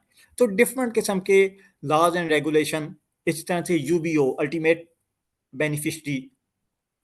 Beneficial owner का एक concept, laws and regulation introduce करवाई गई कि अल्टीमेटली पैसा किसकी जेब में जा रहा है वो वाला बंदा डिस्क्लोज करें। ठीक है, तो काफ़ी सारे तरीके निकाले जा रहे हैं इसको पकड़ने के लिए, आइडेंटिफाई करने के लिए, लेकिन स्टिल चैलेंजिंग होगा।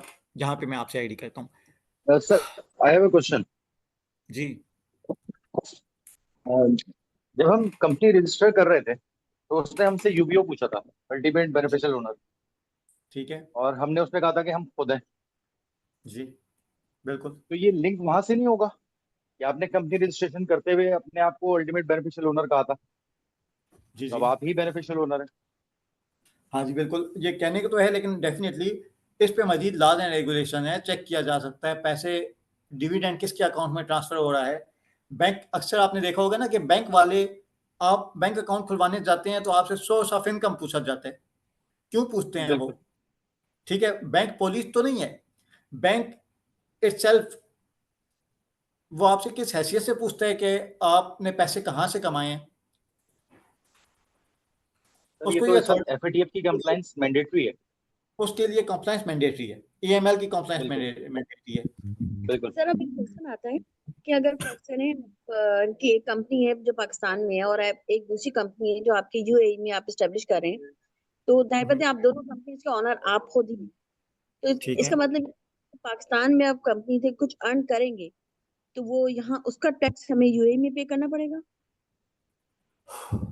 ओके, अभी तक हम थोड़ा आहिस्ता आहिस्ता चलें। अभी हम चल रहे हैं जुरिडिकल पर्सन पे, ठीक है। इनका क्वेश्चन क्या है? इनका क्वेश्चन ये है कि फर्ज करें मैं यूएई में रहता हूँ, मैंने एक कंपनी खोली है, कंपनी ए LLC दुबई में। एक कंपनी मैं खोलता हूँ ABC प्राइवेट लिमिटेड पाकिस्तान में। क्या मुझे दोनों कंपनीज का टैक्स यूएई में पे करना पड़ेगा? मेरी टैक्सेबिलिटी अभी साइड पे रखने, अभी तक हम जुरिडिकल पर्सन की टैक्सेबिलिटी पढ़ रहे हैं। एक कंपनी है जुरिडिकल पर्सन ABC LLC जो यूएई में रजिस्टर्ड है, वो कहाँ पे इनकॉर्पोरेटेड है? यूएई में। उसने अपना टैक्स कहाँ पे देना होगा? पूरी दुनिया से आने वाली इनकम पे टैक्स यूएई में देना होगा। जो मेरी दूसरी कंपनी है ना ABC प्राइवेट लिमिटेड जो पाकिस्तान में है, यूएई में हम LLC कहते हैं, पाकिस्तान में प्राइवेट लिमिटेड कहते हैं। पाकिस्तान में जो ABC प्राइवेट लिमिटेड है उसने अगर कोई यूएई सोर्स इनकम कमाई है तो उस पे उसे टैक्स यूएई में देना होगा। लेकिन पाकिस्तान के अगर रूल्स एंड रेगुलेशन के मुताबिक देखा जाए, वो पाकिस्तान की टैक्स रेजिडेंट है, पाकिस्तान में इनकॉर्पोरेटेड है, उसने अपनी पूरी वर्ल्ड वाइड इनकम पे पाकिस्तान में टैक्स देना होगा। समझ गई? मेरी इनकम को भी देखते हैं, ठीक है। सर आपके आवाज सर यहाँ पर फिर डबल टैक्स ट्रीटीज का भी तो आ जाता है ना, मतलब वो दो दो बार देगा तो फिर कंट्रीज के बीच में। जी नादिया, आवाज का क्या हुआ था? सर आपकी आवाज थोड़ी सी बीच में गायब हो गई थी, आपका आंसर मुझे क्लियर नहीं हुआ। ओके, मैंने कहा कि अभी हम पढ़ रहे हैं जुरिडिकल पर्सन की टैक्स ट्रीटी, ठीक है। कंपनी ऑल दो मेरी हैं, एक ABC LLC है, दूसरी ABC प्राइवेट लिमिटेड है पाकिस्तान में। दोनों कंपनी मेरी हैं, लेकिन ये मैं आपको बता चुका हूँ कि अभी हम जुरिडिकल पर्सन की टैक्सेशन पढ़ रहे हैं, कंपनी की टैक्सेशन पढ़ रहे हैं।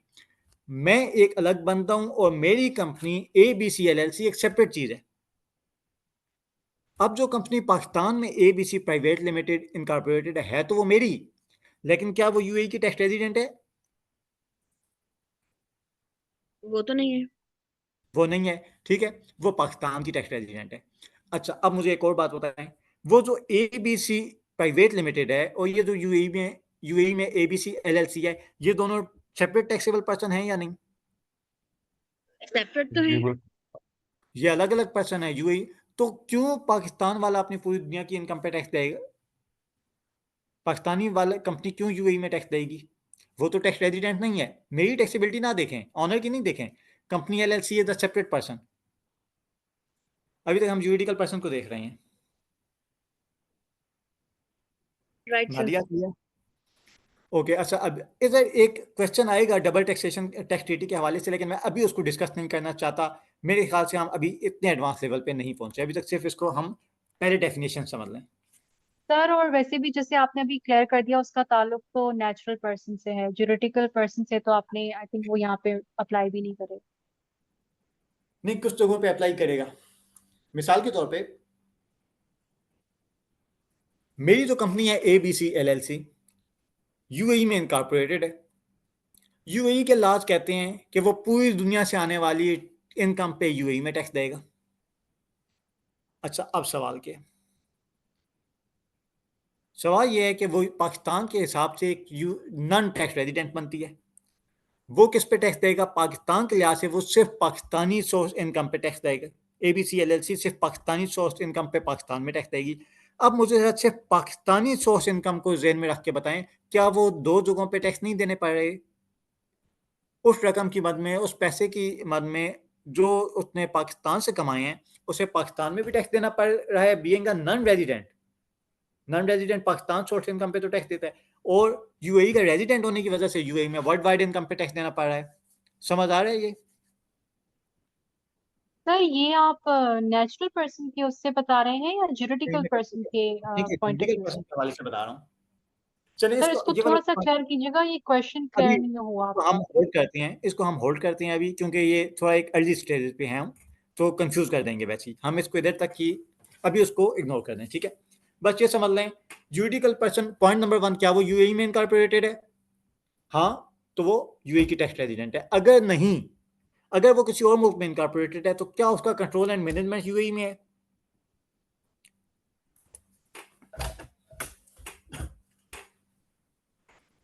कंट्रोल एंड मैनेजमेंट का की समझ आ गई सबको?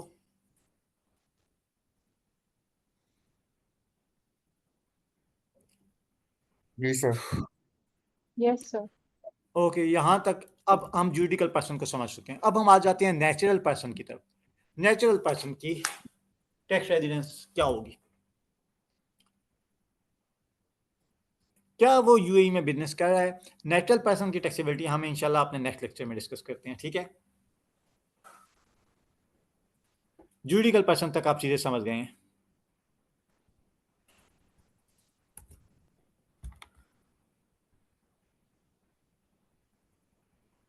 आज की क्लास हमारी शायद थोड़ी सी शॉर्ट हुई है, 1 घंटा चूंकि। अच्छा, हम इसको नेक्स्ट क्लास में मैं मैनेजमेंट को बता दूंगा, हम इसको 10 मिनट लेट शुरू करेंगे, ठीक है? नमाज की वजह से।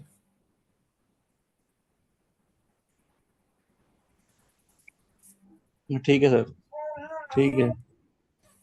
बाकी सुनाएं कैसा जा रहा है सब कुछ? पार्टिसिपेंट्स में कल बात नहीं कर सका था, एक गेस्ट आ गए थे।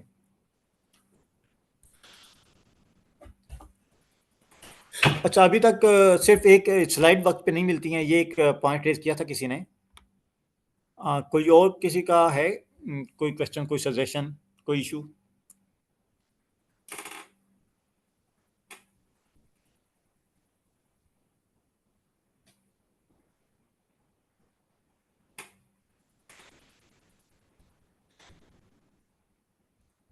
अच्छा, कल मेरी कुछ पार्टिसिपेंट से बात नहीं हो सकी थी, मैं ये चाहूँगा कि अगर उनसे बात हो जाए मेरी, फर्दन डिस्कस ये करेंगे। फर्स्ट पॉइंट ये है कि आपका पर्पस क्या है कोर्स लेने का।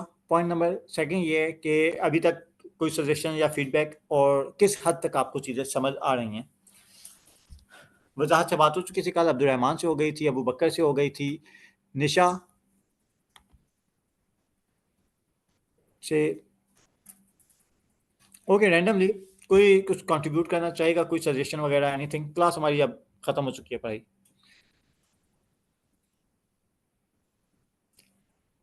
कोई कुछ कंट्रीब्यूट करना चाहेगा, कोई बात करना चाहेगा अदर देन स्टडीज?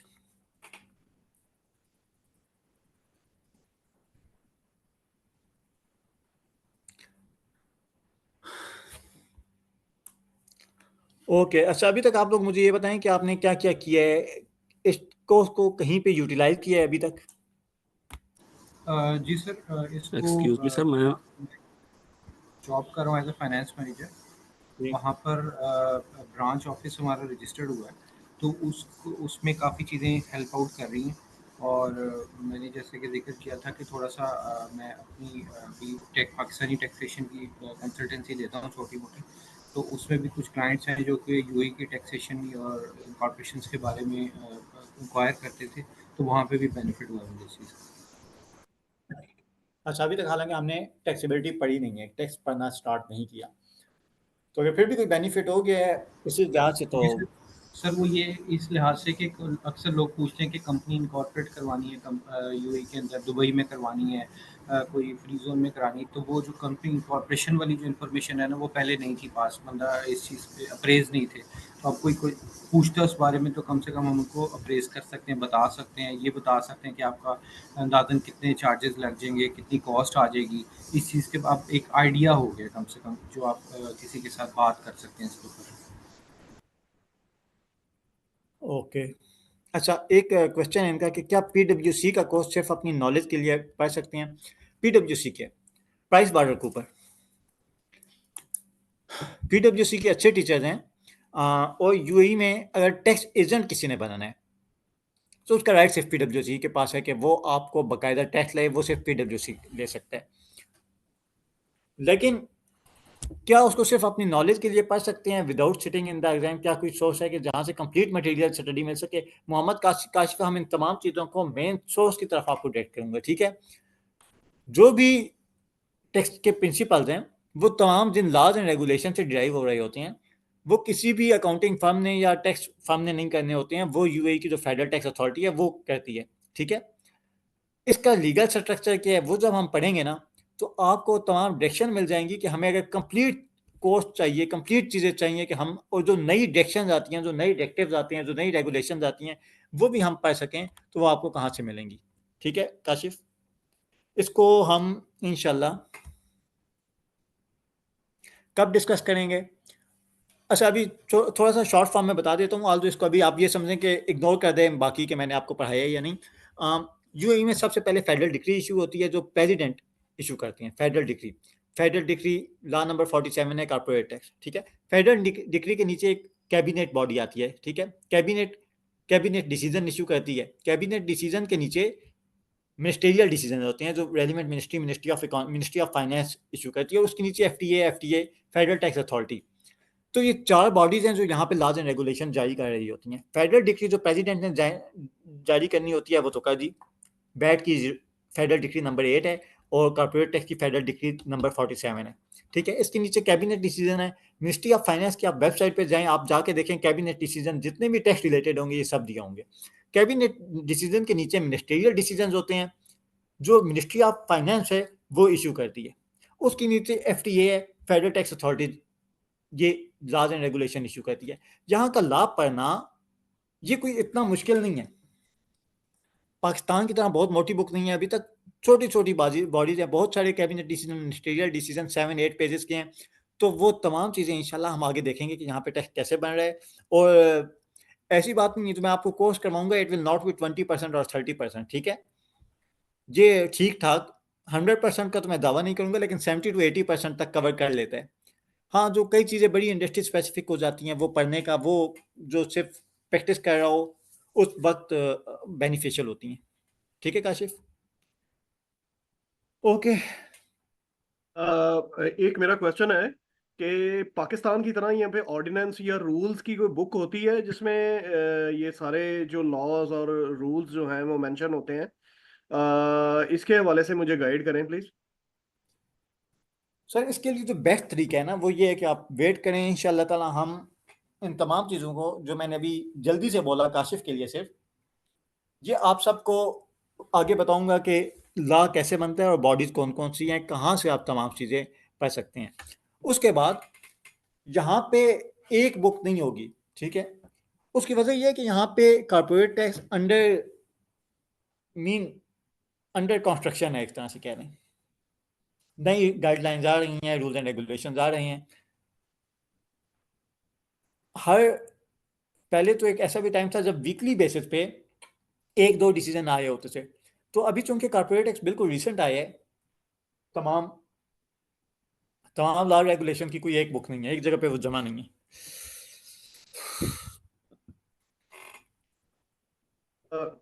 एक रिक्वायरमेंट और है सर मेरी, मुझे कुछ जो हमारा कोर्स आउटलाइन है इसका कोई आपने, मैं असल में लेट ज्वाइनर हूँ आपका, तो मुझे कोई उसका पीडीएफ वगैरह बना हुआ है तो वो उसकी प्लीज डिटेल वगैरह शेयर कर सकते हैं इसके लिए। Sir orientation institute of corporate and taxation की वेबसाइट पे यूएई टैक्सेशन की ओरिएंटेशन मौजूद है, वहां पे मैंने इन चीज़ों को बताया था।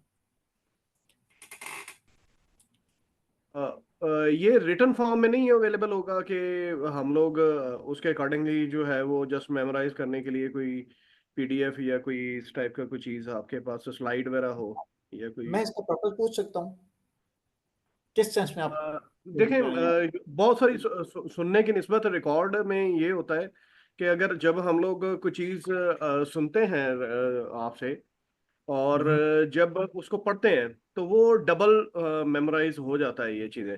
ये तो अगर हम लोग ज्वाइन करते हैं तो आई थिंक कि वो ऐसा जो है वो आपकी मेमोरी में से रेज होता जाता है डाटा। आउटलाइन में आप क्या पूछना चाह रहे हैं? नहीं, बाकी तो स्लाइड में शेयर करूंगा। आउटलाइन के हवाले से क्या पूछना चाह रहे हैं?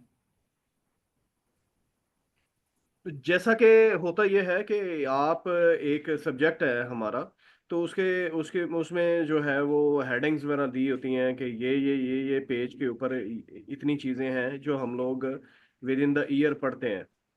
और वो उसका एक प्रॉपर एक जॉगर्स बने होते हैं कि जो है वो इस काम मतलब कॉर्पोरेट टैक्स में ले लेते हैं, उसके नीचे ये जो चीज़ें आ जाती हैं और इसको जो है वो हम लोग इतने कोर्सेज वगैरह में या लेक्चर्स में उसको कवर करते हैं। चलें, ये अगर मुझे टाइम मिलता है जो कि मुश्किल है तो मैं आउटलाइन आपसे शेयर कर दूंगा। टाइम तो मिलेगा लेकिन मेरे जहन में से ऐसी चीज़ें निकल जाती हैं। आप एक दफ़ा ओरिएंटेशन देखिएगा, उसमें मैंने तमाम चीज़ें दी हुई हैं लेकिन उसमें चेंजिंग हुई है। मिसाल चेंजेस ऐसी हुई है कि अभी उन्होंने कॉर्पोरेट टैक्स रिटर्न का फॉर्मेट दे दिया, तो ये वो पहला बैच होगा इंशाल्लाह ताला जो कॉर्पोरेट टैक्स की रजिस्ट्रेशन भी पड़ेगा। और सेकंड जो मेरा पढ़ा रहा हूँगा मैं ज़्यादा वो ये होगा कि हम प्रैक्टिकली चीज़ों को एक रिटर्न फाइल कर रहे होंगे, रिटर्न फाइलिंग के दौरान जो जो चीज़ आएगी हम साथ साथ उसकी थ्योरी पढ़ते जाएंगे। तो हमारा जो पॉइंट है वो एफटीए का पोर्टल है मेन। थोड़ा सा रेलिवेंट है, मैं इसलिए दोबारा आपसे ये अगर आप बनाएं तो please step by step points बना दें कि जो हम लोगों ने टोटल जो है वो ये कोर्स कवर करेगा कि ये चीज़ें स्टेप बाय स्टेप हैं, और ये इस तरह से हम लोग इस टोटल कोर्स को जो है वो एक मेमोराइज करने में ज़रा आसानी रहेगी I think. Okay, federal decree law number 47 download करें, जो उसका टेबल ऑफ कंटेंट दिया है ना यूएई कॉर्पोरेट टैक्स लॉ का, उसी की बेसिस पे मैंने आपको आउटलाइन बनाई है, उसी की बेसिस पे आपका सारा कोर्स डिजाइन किया है। Let's show you. ठीक है सर, लिंक मिल सकता है कोई इसका? आप जैसे बाकी लिंक्स वगैरह हमें गाइड करते हैं, तो ये इसका भी लिंक प्लीज अगर शेयर कर दें, चैट में शेयर कर दें प्लीज।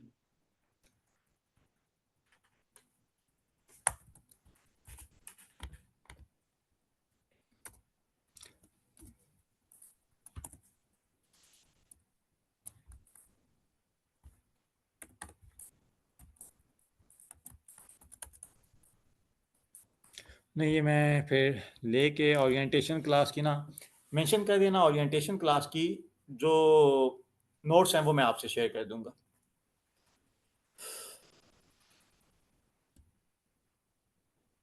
जी बहुत शुक्रिया आपका।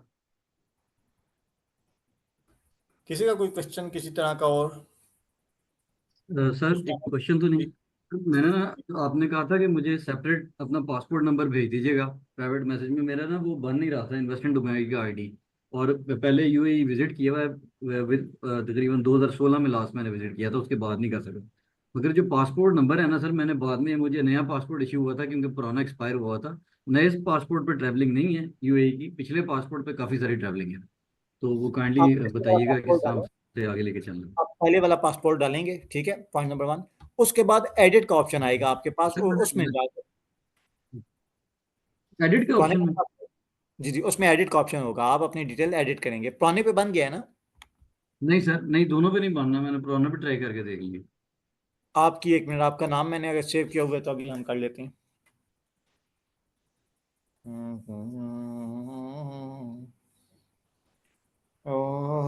ओके, आपका नंबर समीर कादरी, ओके। अच्छा, आपका जी सर। पासपोर्ट नंबर मेरे पास आ गया है, ठीक है। स्क्रीन तो नहीं शो हो रही ना? आप ऐसे तो मैं आपकी नहीं सर, सारी ओके। सर अपना मुझे पासपोर्ट की पिक्चर भेजेंगे मैं सर आप? तो अपना हाँ, मैं पासपोर्ट भेज ईमेल दिया ईमेल और पासवर्ड तो दें सर, जस्ट अ मिनट। हाँ हाँ। बाकी पार्टिसिपेंट्स सुनाइए, कैसी जा रही है आपकी प्रैक्टिस और जॉब?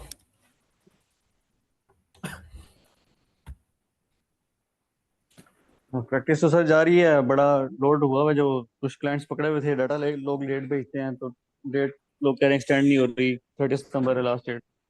अपना कुछ काम यही है, बाकी सर तो जॉब अपना रेट बढ़ा दिया गया है ना आखिरी दिनों में? रेट सर, रेट तो पहले से कुछ फिक्स किए हुए पुराने जो लोग हैं, वो तो फिर रोने लग जाते हैं जब रेट की आप बात करो। यूएई की मार्केट, यूके की मार्केट, दूसरी मार्केट पकड़े ना, ये 2000 5000 रुपए की रिटर्न का क्या फायदा? कोई फायदा कोई नहीं है, टाइम भी देना पड़ता है इतना, और हाँ, आगे से यूएई कुछ की रिटर्न पर करें यार। यूएई के सर क्लाइंट ढूंढने का, आपसे तरीका ढूंढेंगे ना कुछ, यार क्लाइंट अभी अभी पकड़े कोई। अभी जो उन्होंने रिटर्न ओपन की थी ना, अल्हम्दुलिल्लाह अल्लाह के फजल करम से बड़ा अच्छा रहा। अच्छा मिनिमम 2000 3000 दम की, मिनिमम 2000 दम की रिटर्न जा रही है। अच्छा सर, एक वैसे एक बात है, जी कोई अगर जॉब का इंटरव्यू हो, ठीक है, उसमें वो वैट और कॉर्पोरेट टैक्स मांग रहे हैं कुछ टाइम के बाद, तो कुछ इस तरह का सिस्टम हो सकता है आपके साथ, मैं कुछ बात करके उसकी तैयारी कर लूँ, रिव्यू देना है, क्या जब बैठना पाकिस्तान से बैठ के देना है, लेकिन वो कह रहे हैं कि आपको काम आता नहीं आता, तो मैंने बोला इनको आता है। यार काम तो तैयारी हो ही जाएगी, वो मसला नहीं है। बेसिक कॉर्पोरेट देखें, कॉर्पोरेट टैक्स आप इंटरव्यू में जो मर्जी है कह लें ना, बिलीव जी, मी के काम करना तो कोई ऐसा एक्सपीरियंस प्रैक्टिस तो हुई सारी बात, ठीक है। ये वही सिर्फ हेजिटेशन ही होती है। बाकी मुझे एक बात बताएं, कॉर्पोरेट टैक्स रिटर्न अभी अभी पहली दफा इंट्रोड्यूस हुई थी। जी मैं 5 साल से दुबई में हूँ, मैंने भी पहली दफा फाइल की है। पहली दफा किया ना, कोई काम जब हुआ ही नहीं था, इंट्रोड्यूस ही नहीं हुआ बिल्कुल था। इससे अलावा सर पहले वैट का तो देखें काफी टाइम से चल रहा है। मैंने फर्म में जब टाइगर में था उस टाइम पे जीरो रेट क्लाइंट था, एक उसका वैट फाइल किया था एक आध क्वार्टरली। उसके बाद प्रैक्टिस नहीं है, तो बस ये थोड़ा सा ऐसा अगर नॉलेज मिल जाए ना कि उसको बंदा इंटरव्यू में कर सके क्लियर वैट को, उसको थोड़ा जल्दी अगर तैयारी करने के लिए मैं सोच आपसे बात करता हूँ। चलिए अभी आज का आपसे कोर्स इधर पूछ लेता हूँ। मोहम्मद काशिफ ट्रांसफर हो जाती हैं, कंपनी एक नंबर से दूसरे पे हो जाती है, बट नॉट दैट इजी। नुकसान है उसका, अच्छा खासा खर्चा है, नुकसान तो नहीं है, खर्चा है। जी समीर, ओके। जान भाई पासपोर्ट आपके पास आ गई? हाँ जी, पासपोर्ट आ गया, ठीक है। अब आ जाएं, नहीं आप मुझे ईमेल पासवर्ड तो दें। ठीक है, मेरे ख्याल से अल्हम्दुलिल्लाह मज़ा आ रहा है सबको वैसे कोर्स लेने का। काफी इंटरेस्टिंग है वो चीज़, मजा मतलब दिल करता है अपना काम करें वहाँ जाकर। हाँ नहीं, ये तो इस पर मैं मोटिवेट कर लेता हूँ, वो खुद ही हो जाते हैं। अच्छा प्लीज़ क्लासेस लाइव लीजिएगा, जो रिकॉर्डिंग सुनते हैं, पता नहीं 50 बैच में पार्टिसिपेंट्स हैं, आते 20-25 हैं, मज़ा नहीं आता रिकॉर्डिंग सुनने का। और रिकॉर्डिंग का मतलब ये होता है कि उसमें से जो कहते हैं ना कि अभी ये वाला काम कल करेंगे या परसों करेंगे, वो फिर जमा होते रहते हैं लेक्चर, इतना टाइम लग जाता है। ये वाली बात मैं ग्रुप में भी एक वॉइस नोट करके सबको कहता हूँ। ठीक है पार्टिसिपेंट्स, ओके, अल्लाह हाफिज़। अल्लाह ओके सर, हाफिज़। अल्लाह हाफिज। अल्लाह हाफिज जी, अल्लाह हाफिज।